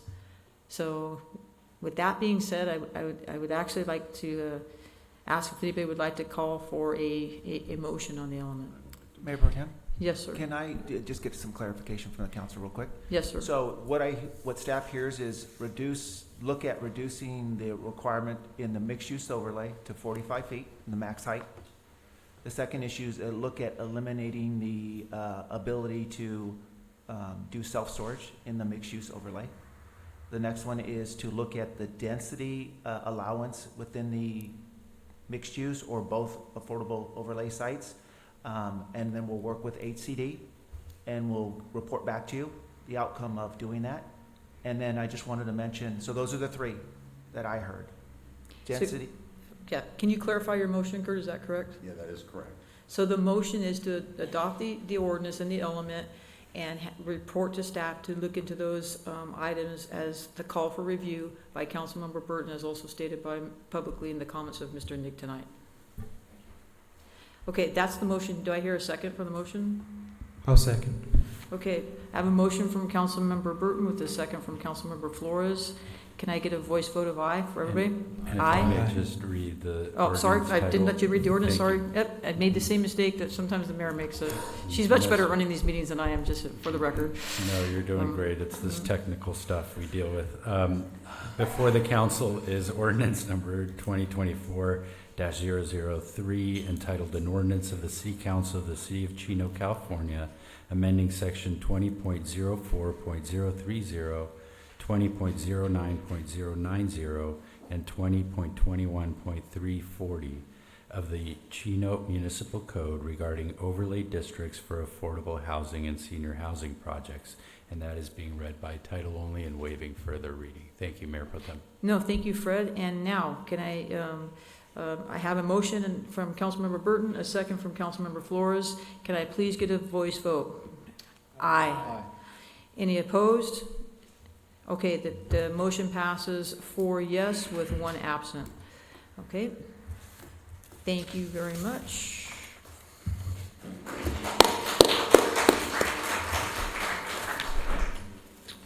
Okay. Moving on to new business, we have item number 9, police helicopter grant funds, award of bids for purchase and completion of police helicopter, approval of contract for receipt of grant funds from the San Bernardino County for police helicopter, award of bids for purchase and completion of police helicopter. Our staff report tonight will be by Lieutenant Aaron Kelleher and Chief Kevin Minson.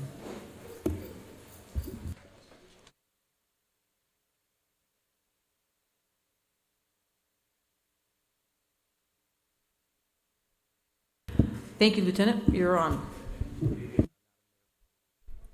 Good evening, Madam Mayor Pro Tem and members of City Council. It's an honor to come back before you tonight to talk about this project we've been working on for the better part of a quarter century now. This evening I had the chance to go through some old stuff, and we found memos from 2001 and 2006 discussing this project. So it definitely has been a long time coming. You go hit the presentation. So as you're aware, in June of this year, we brought before the City Council a workshop to discuss the police helicopter project. So I just want to kind of review the goals without going into that whole presentation, which was extremely long, again, but just to kind of review the goals and objectives of what we're trying to accomplish here tonight. So the goal of an air support program from the Chino Police Department is really to reduce response times to our priority calls, right, so that we can get to places faster and reduce our overall citywide response time. As a reminder, this program will reduce citywide response times by about 15%. So it's a significant reduction in citywide response times to call.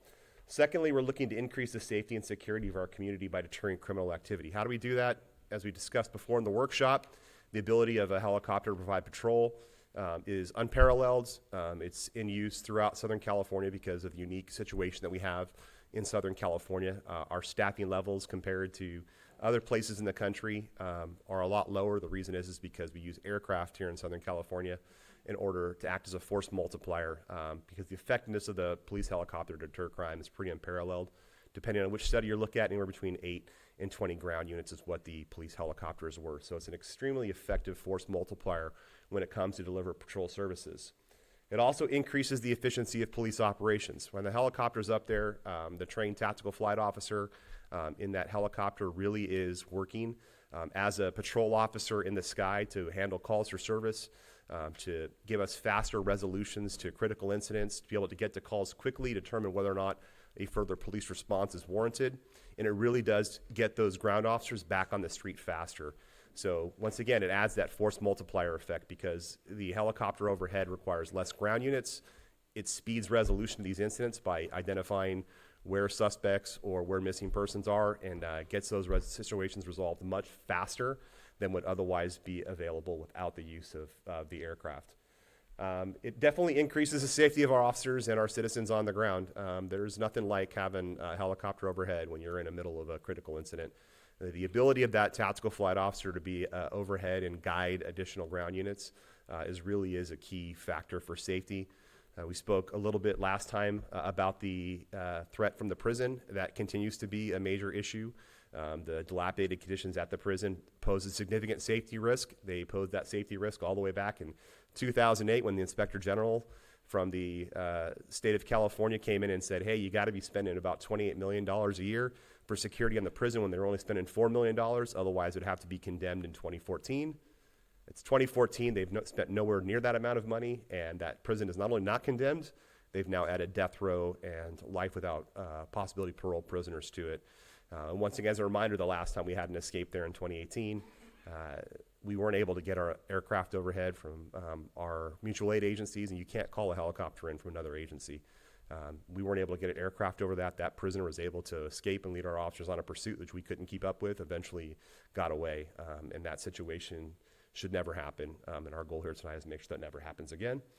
And then also providing the city with a extremely cost-effective solution to scale police services, right? So being able to deliver that helicopter allows us to be able to be more efficient with the use of our ground units and spread our officers over a wider range of hours.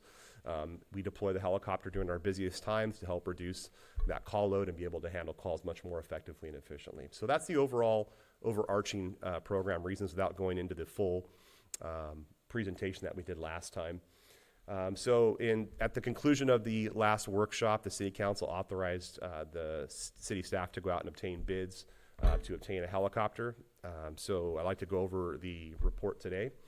So when we talk about program design, what we're talking about doing is having a patrol helicopter that's deployed 4 days a week for 10 hours per day during our peak hours. So looking at where the calls for service are, and then being able to deploy that helicopter there to effectively reduce those critical response times. So it'll be on duty 10 hours a day with 5 hours of scheduled flight time. So it's actually up in the air a lot. It's flying a lot, putting that patrol out there when people are out to work. The helicopter's there patrolling neighborhoods to ensure that people aren't breaking into their houses. Staffing would require one full-time tactical flight officer. That position is coming from patrol. It's not a new position. We're going to take a patrol unit officer out of that and put them into patrol, or put them into the air support unit. We'd have 4 backup tactical flight officers on an ancillary basis. The new position part is that we'd have 2 to 3 part-time helicopter pilots. So we'd be looking for experienced police helicopter pilots, which there are a lot of here in Southern California. And they would be sharing basically a full-time equivalent position but without benefits. So you'd have 2 to 3 part-time helicopter pilots who would be sharing one full-time equivalent position. And then supervision would be provided by already existing department staff, including a sergeant and lieutenant. When it comes to maintenance, one of the great things about having a very busy general aviation airport in your community is you have the availability to support air support operation with the helicopter. So we have contracted maintenance available that's at the airport. So it's directly there. We're not taking the helicopter somewhere else. It's right there on the field, right where we'll be based. So when it comes to fiscal analysis, just one reminder, the funds to purchase the helicopter come from the Development Impact Fee Program. So we've been billing developers for the purchase of a police helicopter program since 2017. That combined with the contractor that's going to be here before you tonight from the county, which authorizes $1 million in grant funds from Supervisor Kurt Havigan's office, will cover the entire purchase price of the police helicopter, not requiring any general fund monies for the acquisition of the helicopter itself. The aircraft acquisition cost, initially we anticipated between 3.1 and 3.4. That cost came slightly higher, about 3.7. That had to do a lot with out-of-state sales tax that we weren't anticipating to have to pay on the purchase of the helicopter, as well as having to pay sales tax on labor, which we weren't aware of that you had to do in California, but apparently if it's a new aircraft, you actually have to pay the labor on the installation cost, which was different. And then also we end up having to go to 2025 pricing because we were too late in the cycle to be able to get 2024 pricing for the helicopter. So the total cost for the bids came in at $3.703 million there. You can see at the bottom. And once again, all those funds are covered by DIF and by the grant that's being provided here in the contract tonight.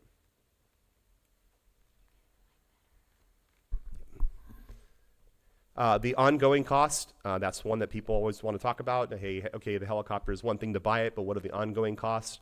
So the ongoing costs cover both variable costs, which are fuel, maintenance, lubricants, overhaul reserves, and then fixed costs like insurance. The total helicopter operating costs are anticipated to be around $520,000 a year. What that reflects for us is the ability to fly 1,000 hours per year. That money will cover all current and future maintenance. So the plan for us is to do a level cost program, so we're not coming back every year and saying, hey, now we need this X amount of money for this came up, this happened. What we'll be doing is we'll be creating a reserve account for the helicopter operations so that all planned and unplanned maintenance is anticipated for, and we have a reserve account to work out of. So that would be budgeting $520,000 a year. That would increase for inflation of approximately 3% a year. And then that reserve budget allows, like I said, for those ongoing costs as well as any anticipated cost increases or unanticipated unplanned maintenance issues. So I know that came up at the workshops about having more detail on cost. So this complicated chart you see in front of you is a 15-year actuarial, which talks about the cost of operating the helicopter over 15 years. As you'll see in the columns there, each year the costs are predicted out based on anticipated maintenance as well as reserves going forward. And then the budget at the bottom addresses, like we said, hey, we'll be taking $520,000 for year one. The actual costs are around $202,000 a year, $207,000 a year, and then the remainder of that money will be reserved forward.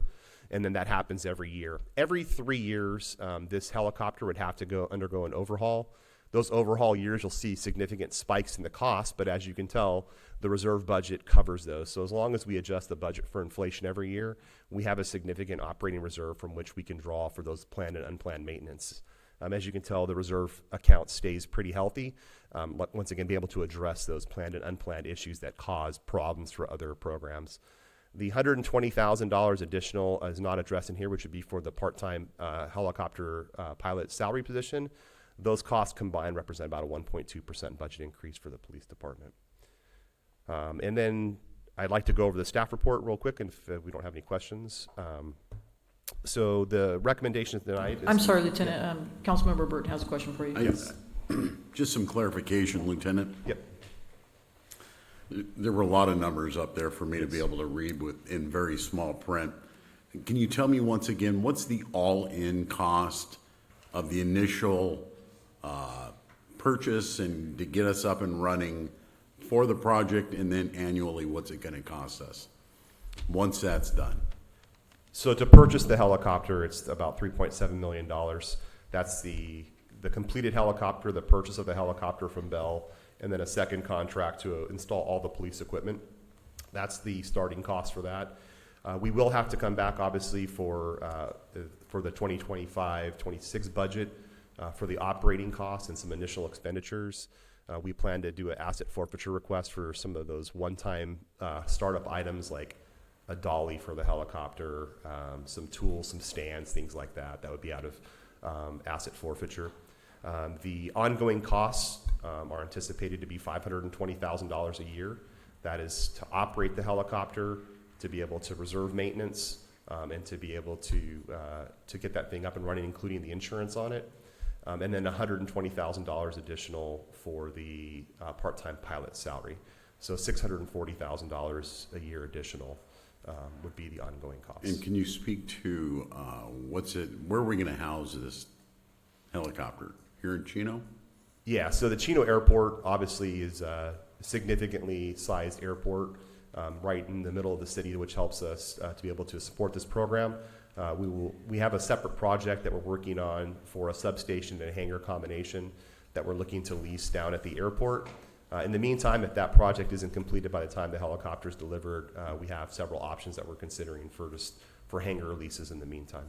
And the cost of the housing is included into that $520,000 annually? No, that's a separate project for the substation. What's that going to cost us?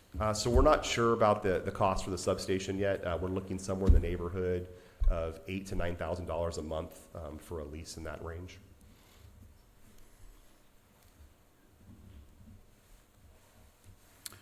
Okay, that's all I have at this point. Thank you.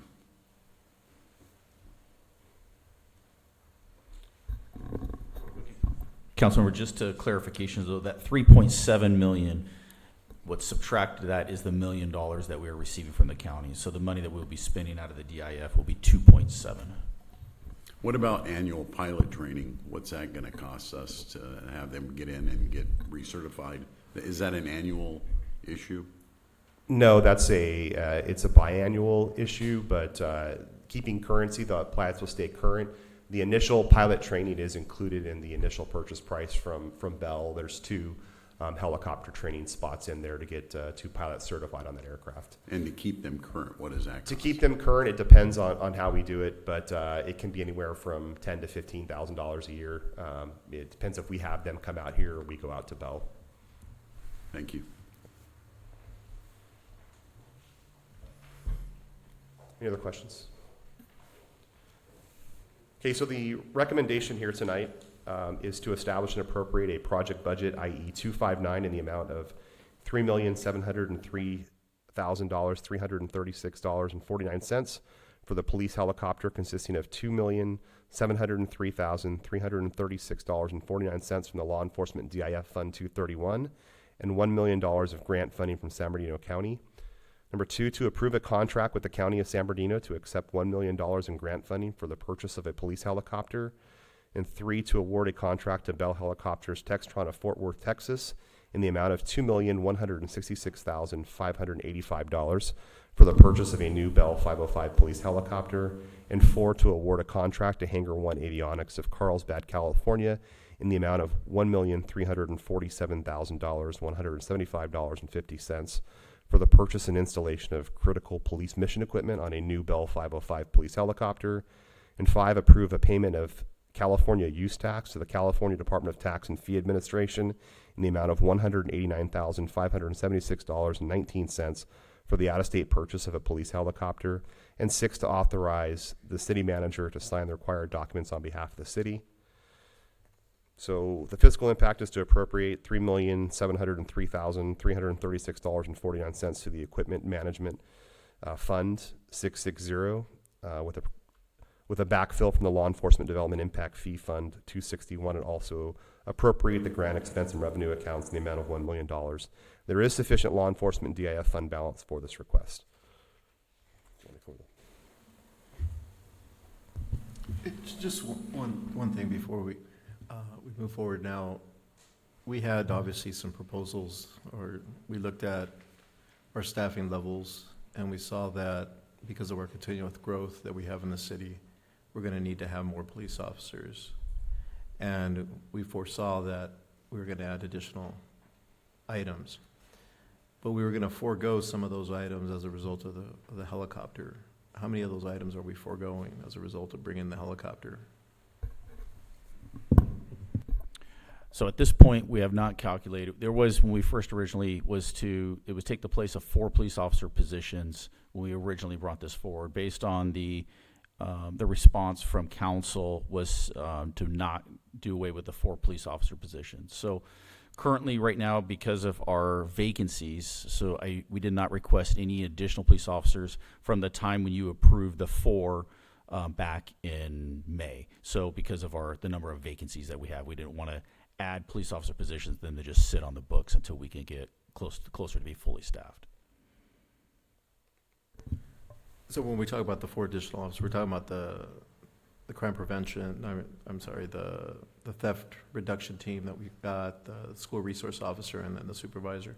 But I thought we were going to add some additional patrol items on top of those that were going to, just because of growth, that we were going to have to require to get more people down in the preserve, or we were going to add more people because we were growing. I know that these 4 items that we came up with was as a result of Measure V, but prior to the Measure V, we were anticipating we were going to continue to grow because we needed additional officers, and our response times were going to start going down, or I'm sorry, they're going to start increasing because of the population. So I thought we were forecasting just regular patrol, not the specialized units that we ended up bringing on, that as a result of what we projected we were going to need to reduce that we were potentially going to bypass some of those items.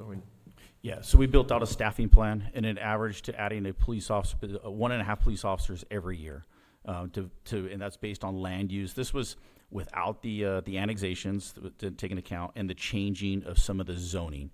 There was the zoning that was done prior to this latest housing plan that was built out at 1.5 based on land use. And so, our plan is, until we can get the vacancies filled, to add more positions on the back end, we have to fill the vacancies that we have. We've done it. We've done some movement internally, where based on promotions and transfers, we're adding additional personnel right now to our patrol staffing. So, as a position, we're leaving an ancillary assignment or a special assignment vacant for the time being to put it back into patrol. So our patrol numbers internally are building up.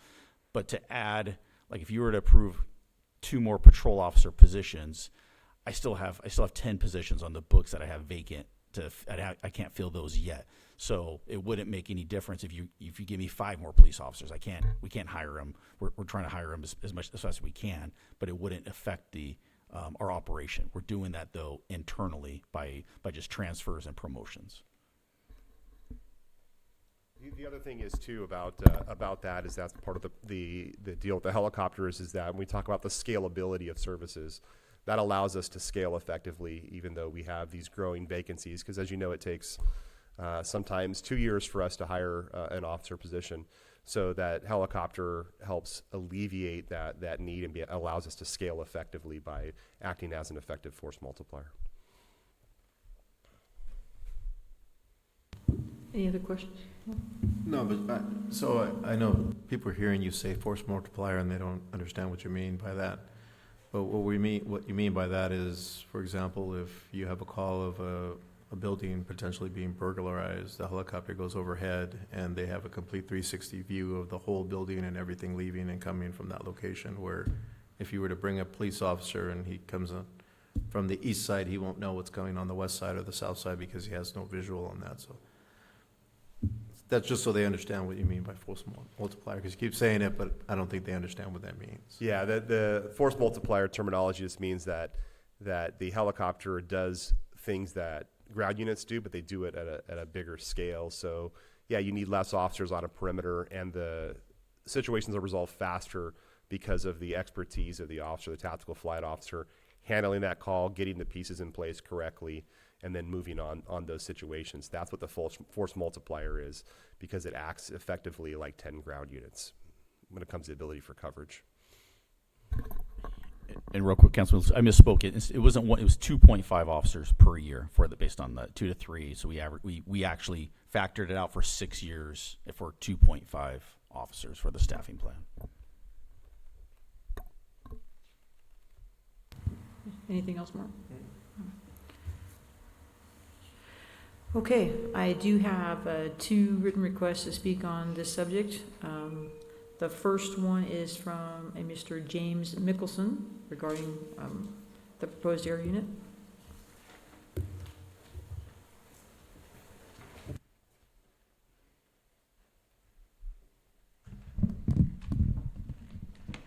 I'll let you do it, I'll break it.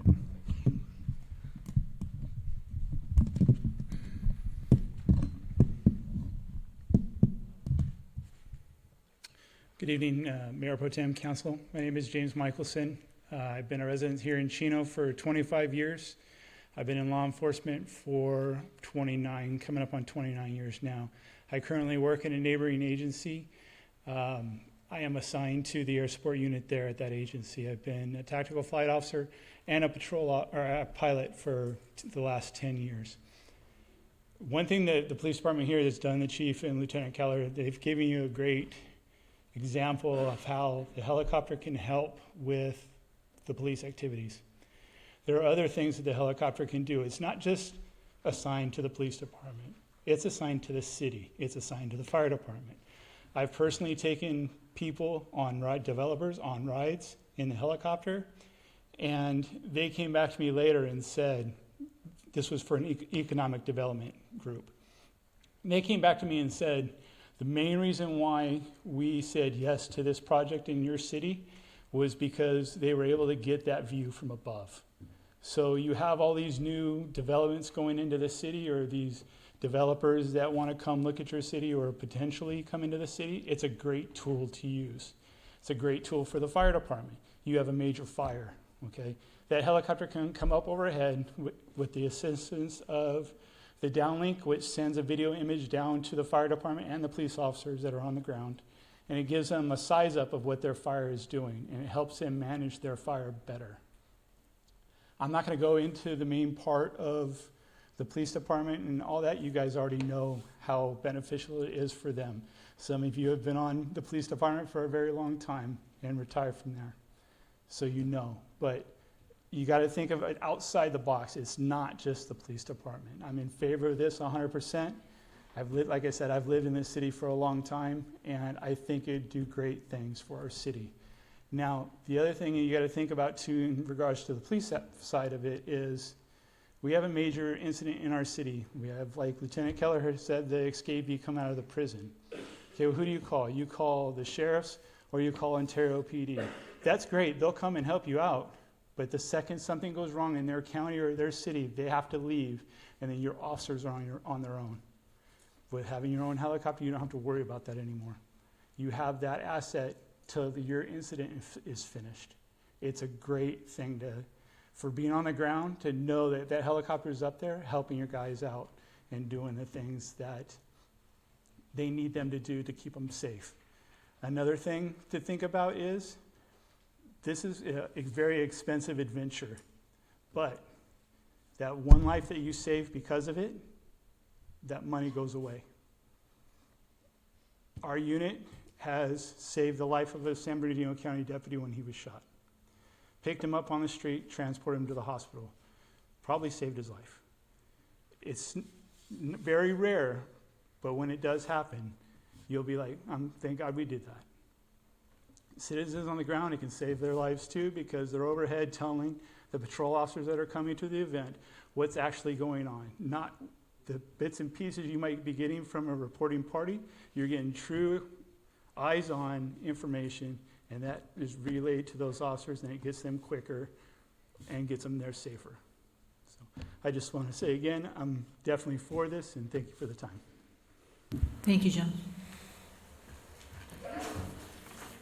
Our next request to speak on this subject is George Gonzalez.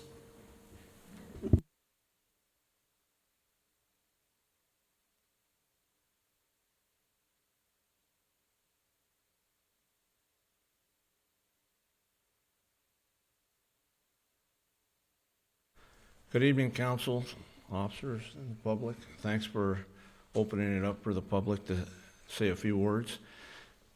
I just want to say I'm in support of the helicopter program. I've been a resident here in Chino since 1987. I'm still a resident here. I've raised children here. I've watched the city grow from a small bedroom community with sporadic commercial buildings to a metropolis, and it continues to grow. Cities that are growing attract a lot of attention, sometimes good and bad. A little bit about my background. I'm a recently retired sergeant from the Los Angeles Police Department. I served over 38 and a half years with the Los Angeles Police Department in a variety of assignments, from patrol to special operations to gang enforcement units, field level, federal task forces, undercover surveillance, narcotics, you name it, I've probably dabbled in it. My last 23 years as a Los Angeles police officer or sergeant, I was assigned to Air Support Division. Okay, there I was a senior sergeant. I was the officer in charge of operations. We called it support section. I managed the largest municipal police aviation operation in the world.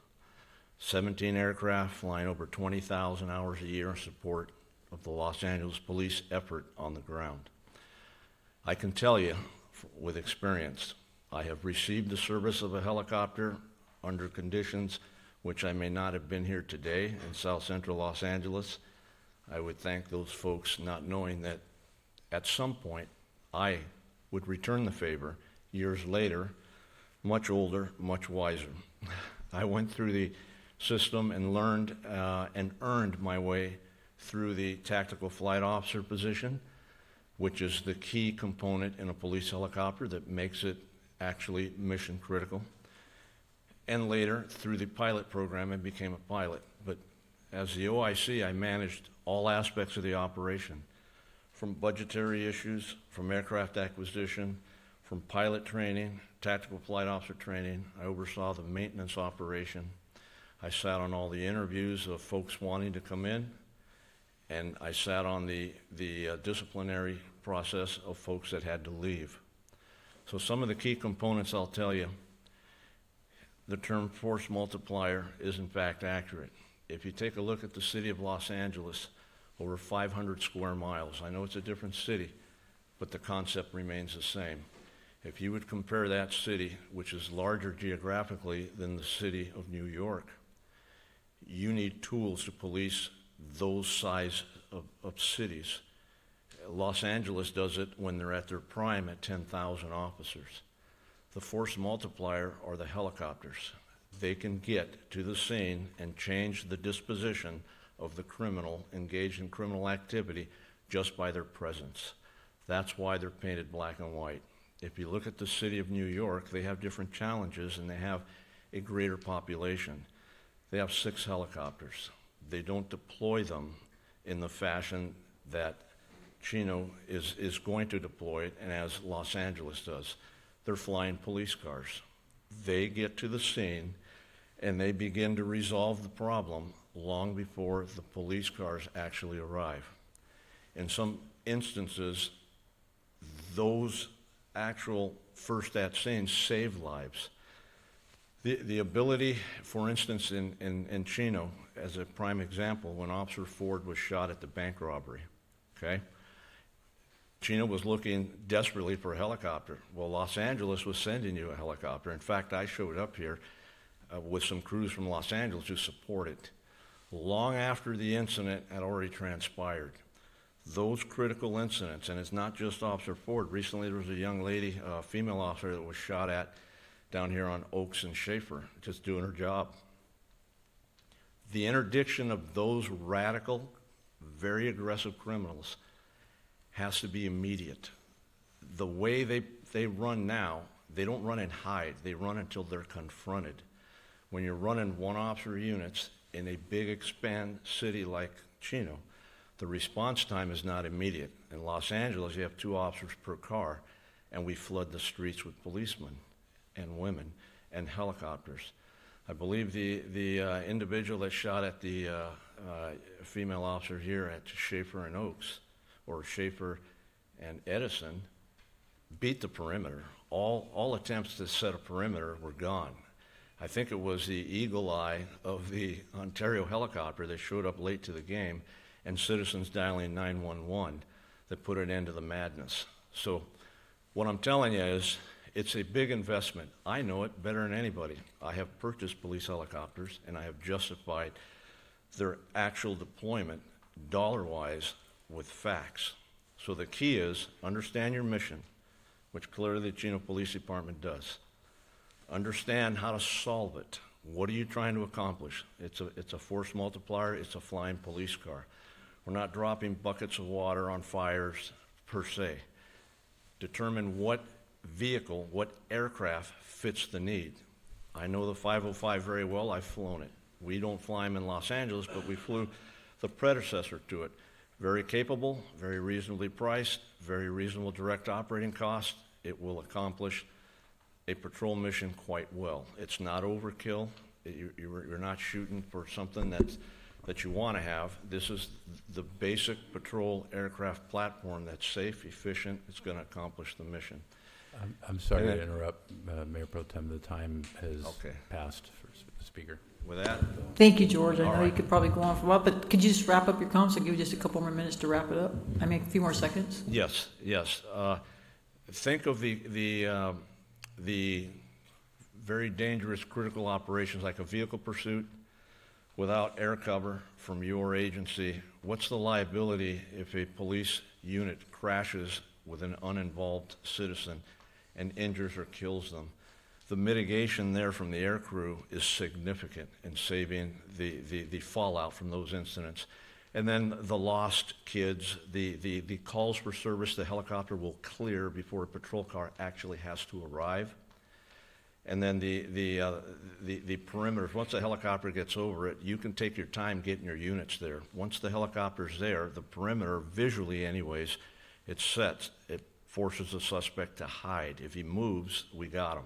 So that's time on our side. So there's a lot of benefits. I can go on, and I've shared a lot of data with the Chino Police Department. I'm available anytime, but I have a lot of experience. I'm not making stuff up. All right. Thanks. Thank you, George.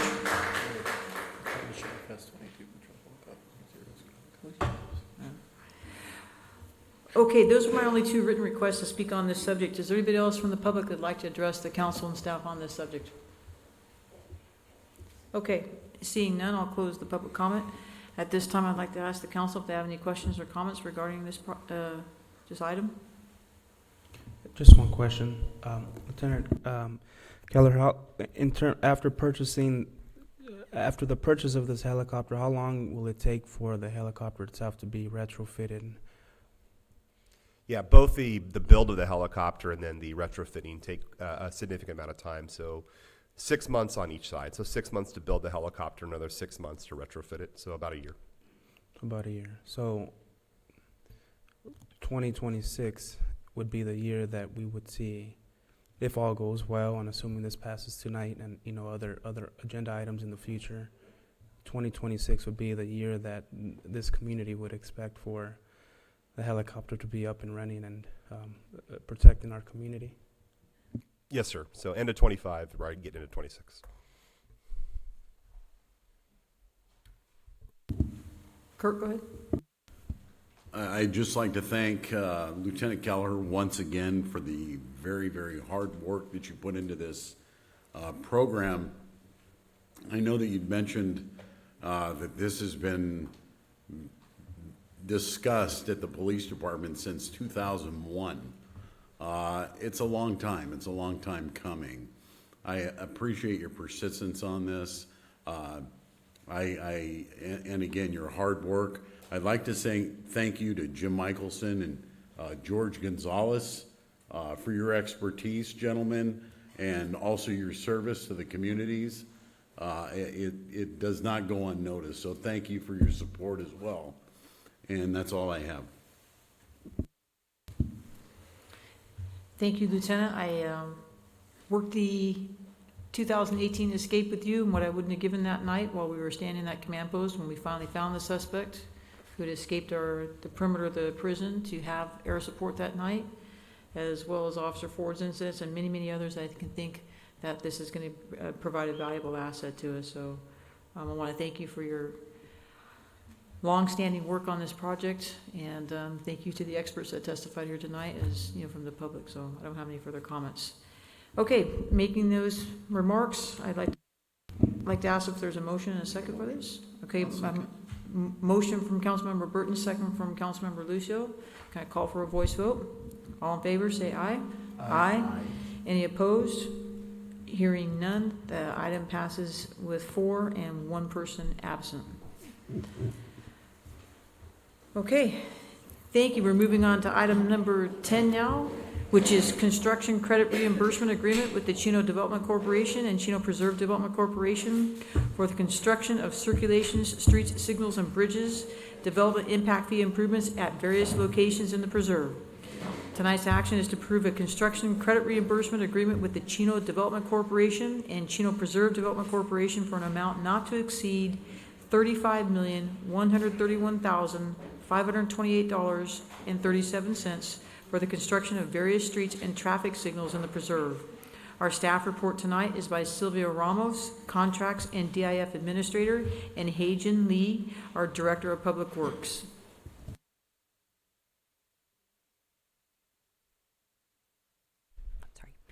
Good evening, Mayor Pro Tem and members of the City Council. As you may already know, Lewis Management Corporation is the city's master developer in the preserve. The preserve development agreement, along with the conditions of approval for Lewis developments, obligated Lewis to design and construct various master plan circulation and transportation improvements. From 2004 to 2019, Lewis completed several major projects, including, but not limited to, primary arterials such as Pine and Hellman Avenues, secondary arterials such as Kimball Avenue, and collector roads such as Rincon Meadows, and multiple traffic signals. These improvements are included in the city's circulation, streets, signals, and bridges development impact fee program for the preserve.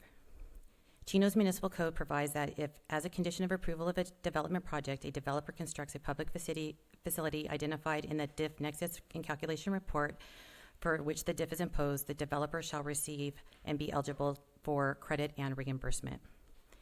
In 2019, the city adopted a policy and updated the DIF ordinance to include requirements for public bidding and construction on DIF-eligible projects. Consequently, development projects initiated after 2019 are now required, Consequently, development projects initiated after 2019 are now required to enter into an agreement with the city prior to building permit issuance to be eligible to receive DIF credit. However, development projects completed before 2019 are undergoing retroactive reconciliation, as no formal process or agreements existed between the city and the developers at that time. In September 2022, Lewis submitted documentation to the city to validate costs related to transportation improvements completed between 2004 and 2019, necessitating a DIF construction credit and reimbursement agreement. Projects completed prior to 2019 were managed using a single bid approach, grouping multiple projects under one bid without providing detailed cost breakdowns for each specific project or street. This approach complicated the cost reconciliation process. To streamline this allocation, the city applied a methodology based on square footage, calculating each street segment's length and approximate width. The resulting area was used to proportionally distribute costs, ensuring fair and equitable allocation across all streets based on the scale and scope of work performed. The street work was reconciled by development project and location and was detailed in Exhibits 1 through 7, which was attached to the staff report. In October 2024, staff brought an informational item to the Infrastructure Committee to discuss the transportation improvements constructed by Lewis, the associated costs, and the DIF credits issued over the last 20 years. This was necessary due to the size of Lewis's submittal and to better explain the nuances associated with staff's review of the backup documentation provided by the developer. Please direct your attention to the slide, which offers a comprehensive overview of the transportation projects successfully completed by Lewis. This atlas map is a complementary exhibit to the forthcoming DIF update. Streets highlighted in red have been formally accepted as complete by the City Council, while those in blue remain future. Additionally, The updated street diff introduces reach numbers. For example, the little boxes, the reaches actually help define logical construction segments rather than encompassing a full length of street and roadway. For example, the current diff has Pine Avenue, Euclid to Hellman, all as one lump sum. The reach numbers highlighted represent the streets constructed by Lewis. So the boxes that are highlighted in yellow, that is all of the infrastructure that Lewis has completed. Additionally, Lewis constructed several traffic signals which are shown on the map as circles highlighted with clouding. As illustrated, Lewis has successfully completed the majority of the transportation projects within the preserve to date.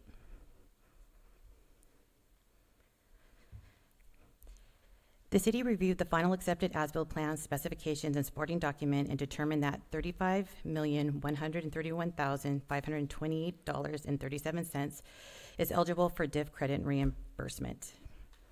The final validated cost includes some notable additions and deductions. For example, gateway monuments. These are DIF eligible and included in the circulation DIF program. Lewis submitted a separate package for gateway monuments, which were validated at just over $1 million and were included as part of this agreement. Additionally, Pine Avenue Phase 1, Stages 1 through 3. Lewis holds a separate reimbursement agreement with the city for Phase 1. Due to Lewis's choice to utilize a single bid approach, the costs for Pine Avenue Phase 1 are included as part of this submittal. These costs were subsequently deducted from the total validated costs and allocated to the relevant agreement. Additionally, DIF credits for developments conditioned to complete Phase 1 Pine Avenue improvements were excluded from the credits applied to this agreement also. Staff also reconciled the circulation DIF credits issued to Lewis pertinent to the proposed agreement, which total, I'm just going to round, $28.2 million. So looking at the table, if you take the validated cost, deduct the credits issued to Lewis, the amount forward still owed to the developer is $6.9 million. This amount, Lewis has expressed a preference for receiving a cash reimbursement along with DIF credits toward future building permits. The current balance in the Preserve Circulation DIF Fund is $7.1 million, which is available. This amount reflects previously designated funding, which includes allocations to the south side of Merrill Avenue, various street segments on Pine Avenue, and the traffic signal at Merrill and Hellman Avenues in the Preserve. This fund balance is sufficient to accommodate a partial cash reimbursement to Lewis of $4 million. This payment will leave an outstanding balance still owed to Lewis of $2.9 million that the developer will use moving forward. Therefore, it is staff's recommendation to the City Council to adopt Resolution 2024-057, memorializing Lewis's rights to the highest priority reimbursement from the Preserve Circulation, Street Signals and Bridges Development Impact Fee Fund, approve a construction reimbursement agreement with Lewis in the amount of $35.1 million, and approve a reimbursement to Lewis in the amount of $4 million from the Preserve Circulation DIF Fund. That concludes my report. I'd be happy to answer any questions. Thank you, Sylvia. Prior to questions or comments from the City Council, I'd like to ask the members of the public if there's anybody who would like to comment on this item. Seeing none, I'll close the public comment. Are there any members of the council that have questions or comments about this item? Okay, seeing none, I'd like to call for a motion in a second. I'll make. I have a motion from Councilmember Lucio. Is that a second from Councilmember Flores? Okay, I'd like to take a voice vote. All in favor say aye. Aye. Any opposed? None? Okay, the motion passes with 4, with 1 being absent. Okay, thank you, Sylvia and Hajan. Moving on to mayor and council reports. I'm actually going to go last this evening. Councilmember Burton, you ready to give yours? I am. Okay, thank you. I apologize, it is a little lengthy, so I apologize ahead of time. On the 6th, I attended the State of the Airport address. On the 7th, the West End Animal Services Agency met in the City of Ontario at the Ontario City Council chambers. I then attended the Chaffey College report to the community, and then the Regional Sewerage Policy Committee meeting at IUA, and I wrapped it up that evening with the Cultural Foundation Artist Showcase at Central Basco. On the 9th, I attended Bark Around the Park And then I attended the Chino Valley Chamber of Commerce Youth Business Pitch competition, which is very similar to Shark Tank. I was extremely impressed with these youngsters that came before the panel and proposed their businesses. It's just amazing what some of these kids come up with. But that was a great event to attend. The 13th, I attended the Youth Sports President's Dinner. On the 14th, I met with a business owner about property concerns here in the city. On the 16th, I attended the Old Schoolhouse Museum barn ribbon cutting. Ladies and gentlemen, if you have an opportunity to get over to our Old Schoolhouse Museum over at 11th and B Street, I encourage you to do that. Our new barn is up, and the grounds look amazing. Our staff did an incredible job over there, as well as our the architect that went in and put that together. But it sure does showcase our community's history. On the 18th, I met with 2 residents about our housing element concerns. Then I had my one-on-one with the city manager. I then attended the Cultural Arts Foundation meeting, and then I wrapped it up with the LAFCO protest meeting with Councilmember Flores at City Hall. On the 19th, today, I attended the West End Animal Services Agency interviews for our finalists for the executive director for that animal agency. I'm happy to announce that we did select an executive director, and that individual will be named at the West End Animal Services Agency meeting in December. So we will have a new executive director that's starting. They probably will be on board by the 1st of January to get us up and running. And then finally, I'd just like to say happy Thanksgiving to everybody. I truly hope that you take this time and get some R&R that you desperately probably need. A lot of things going on in life, and take that time and enjoy it with your family, and just get some good rest and eat a lot of turkey. So thank you very much. Thank you, Curtis. Councilmember Flores?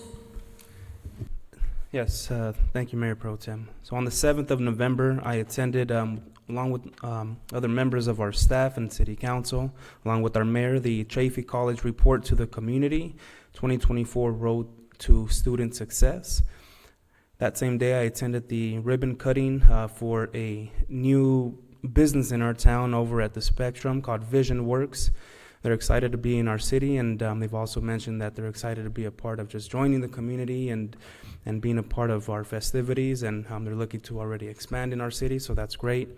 That same day, I attended I caught the tail end of the Chino Cultural Foundation Fall Artist Showcase, and also had a chance to, on that same day, attend the Randall Lewis Leadership in Public Series, which our very own Jackie was a presenter that day, and you did a great job, Jackie, so thank you for that.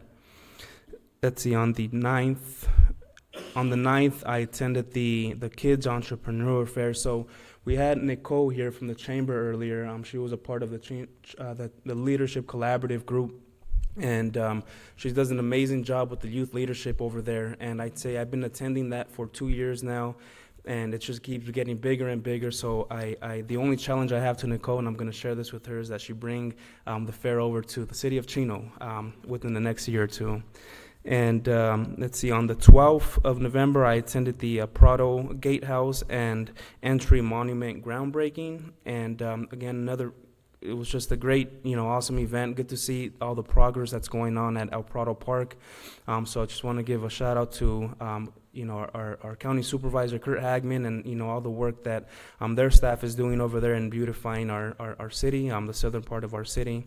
Last night, I had a chance to attend it was the LAFCO protest for give me 1 second. for the Ramona Francis annexation. I was happy to see some residents come out. Originally, they came out in protest, but towards the end of that meeting, they understood what the annexation was about, and it was good to see our staff. Warren, I think Warren's in the crowd here, so thank you for just making that contact with those residents who were concerned. And what they did share that night is, unless this does get overturned, the deadline is Friday. So, so that annexation, the Ramona Francis annexation, if it's not protested by Friday evening, by Saturday, that part of the county will officially become a part of the city of Chino. So, welcoming those residents to the city. But with that concludes my comments, Mayor Pro Tem. Thank you. Thank you, Chris. Councilmember Lucio? Yeah, on the 11th, I attended the Veterans Day event. It turned out to be a really nice event. Kaylee Fraga did the singing. She did an excellent job. So I just want to acknowledge her for her performance. And also, it was just it was a nice event. Just the amount of people that showed up, I think it was a lot bigger than we probably anticipated. And it was nice to see all the other elected officials that also showed up and were part of the whole event. On the 12th, I had a meeting with the city manager. Later on the 12th, we went to the Prado Gatehouse groundbreaking. And it's nice to see that the county's putting a lot of money in there and investing into Prado Park. Supervisor Hagman's done an outstanding job making sure that he was able to put some funds in there. We also got us a walkthrough for the preview of the splash pad that's going to be opening on Thursday this week. And I'll tell you, they did a great job with that splash pad down there. It overlooks the lake, so they picked a great location for it, and it's also inclusive, so people with wheelchairs can also access the playground there. So it was nice to see that everybody was included in that.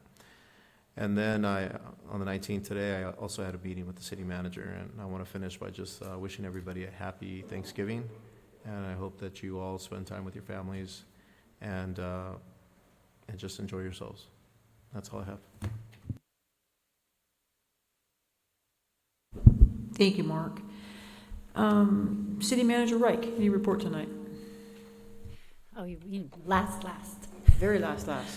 Okay, thank you, Mayor Pro Tem, members of the council. I do have a couple things. Our last meeting, of course, was held on Election Day, so we didn't have a lot of report out. So one thing I want to do is I want to thank the Community Services Parks and Rec team for putting together the Halloween Spectacular that happened on October 31st. The Police Department, Public Works, really it's an event for our community. Thousands of people show up and a lot of work goes into that. So I wanted to thank them for that. Also, I want to congratulate Mayor Pro Tem, Councilmember Flores, and the mayor for your presumed wins in the election. It is our plan. We anticipate that the county will certify the election by the 3rd of December, which means we will certify the election at our second meeting in December. So I want to let you know that'll be happening. I also want to thank our development services team. 5 years working on one project is a long time. And I know getting this housing element across the line was really hard. So thank you. And tomorrow morning we'll have something for you at our meeting, courtesy of the chief. And I also want to thank the council. I know it's hard. We, as local government, we have a hard time with all the mandates, and especially the unfunded mandates that push us in directions that is not our choice for our community. So it takes a lot for the council to stand up and do that all the time. Our commitment to you is that we will look at those items for our residents and see if we can convince HCD that possibly some changes are needed to that ordinance moving forward. I also hope that all of our residents that came out, I know they're gone now, but that they do come out to the public meeting, talk to us, let us know what we're doing, because you can't make the decisions if you don't get the input from our community, and sometimes it takes a project to engage them, and I'd really like to see our community engaged more often than just when a project comes forward. Happy birthday to Councilmember Lucio on the beginning of next month. So those are from your partners here on the dais. And then lastly, I would like to call up our new Human Resources and Risk Management Director, who's been with us about a month now after the retirement of our last director, and have her just say a few words.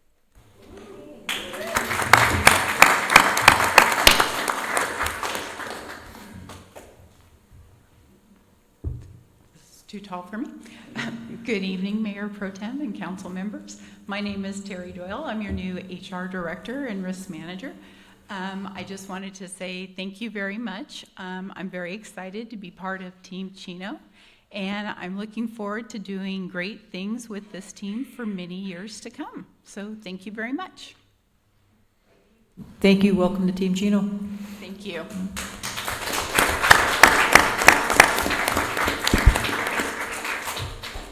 That concludes your report, ma'am? Okay, City Attorney, Fred, anything for us tonight? No report. Okay. Police Chief Minson.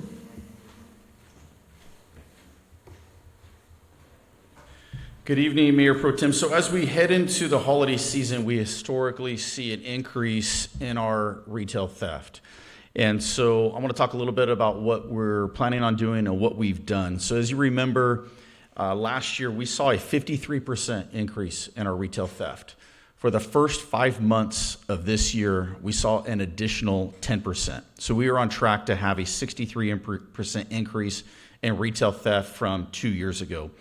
So after the passage of the sales tax, the 1 cent sales tax increase, we talked about this a little bit ago. You authorized or you approved four new positions, 2 of them being assigned to a retail theft team. That team was selected and put in place in June, and for the since June, we've seen a 10% decrease in our retail theft. So this team is going to be working very diligently as we head into the holiday season. Just as I was sitting here reading today's logs, and just today, that team was out working multiple thefts, ongoing thefts that occurred at Ulta, and served a search warrant, made an arrest. They're responsible for over $70,000 of loss at Ulta. And we read these logs, we're seeing this work on a weekly basis that this team is doing. So I'm looking forward to what they're putting together. We will be out there with them, with our other officers, conducting operations and making sure that these people aren't coming into our city and victimizing our businesses so our shoppers can shop our businesses and be safe. To be frank, I think we're all tired of retail theft here in California, and I think the residents in California are tired of it as well, and that came out with the results of the passage of Proposition 36. That passed by 70%. Bipartisan support for that proposition. And so that goes into effect January 1st. So we're looking forward to having this tool, this resource of this law to help us to combat this problem that obviously we were seeing the effects here in Chino. So that concludes my report, and be answer any questions if you have any. Thank you, Chief. Keep Thank up you. the good work. Do we have a director's report tonight? No director's report? Okay. Chief Williams, Fire Chief. Mayor Pro Tem and Council, just 2 quick things I just wanted to put on everybody's radar. We have our Stuff the Boot toy drive coming up on December 8th, 10 a.m. at the Chino Spectrum. And we also have our Make a Child Smile event on December 11th at 8 a.m. at Walmart in Chino. And that's all I have. Thank you, Chief. Chief, I was wondering, your crew did roll out on that traffic collision, the car that vaulted out of the storm channel into the second story of that home here on the east side of town. I was wondering if you had any information about how the victims are doing at this point in time? The only information I have, I wouldn't be able to get into details because of HIPAA laws. What I do understand is that there was 2 critical out of that. There was 4 totals, I understand it. 2 were critical and transported to a local emergency department, and that's all I really have. But I can follow up with potential more details. Yeah, I'd appreciate it. I sure appreciate your crews rolling out there at that hour and taking care of the business the way you guys know how to do it. So thank you. Yep, you're very welcome. Thank you. Thanks, Chief.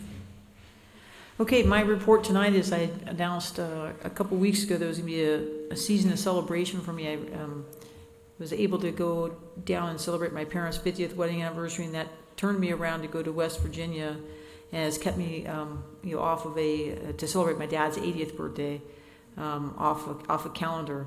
The one event I did attend that was important to me, along with a few other community meetings, was the Veterans Day event. So Dr. Reich, I want to thank our staff. It was really well done. It gets better and better, I think, each year. The speaker did a good job there. And then lastly, on my long plane trip home from West Virginia on Sunday night, it's a season of gratitude.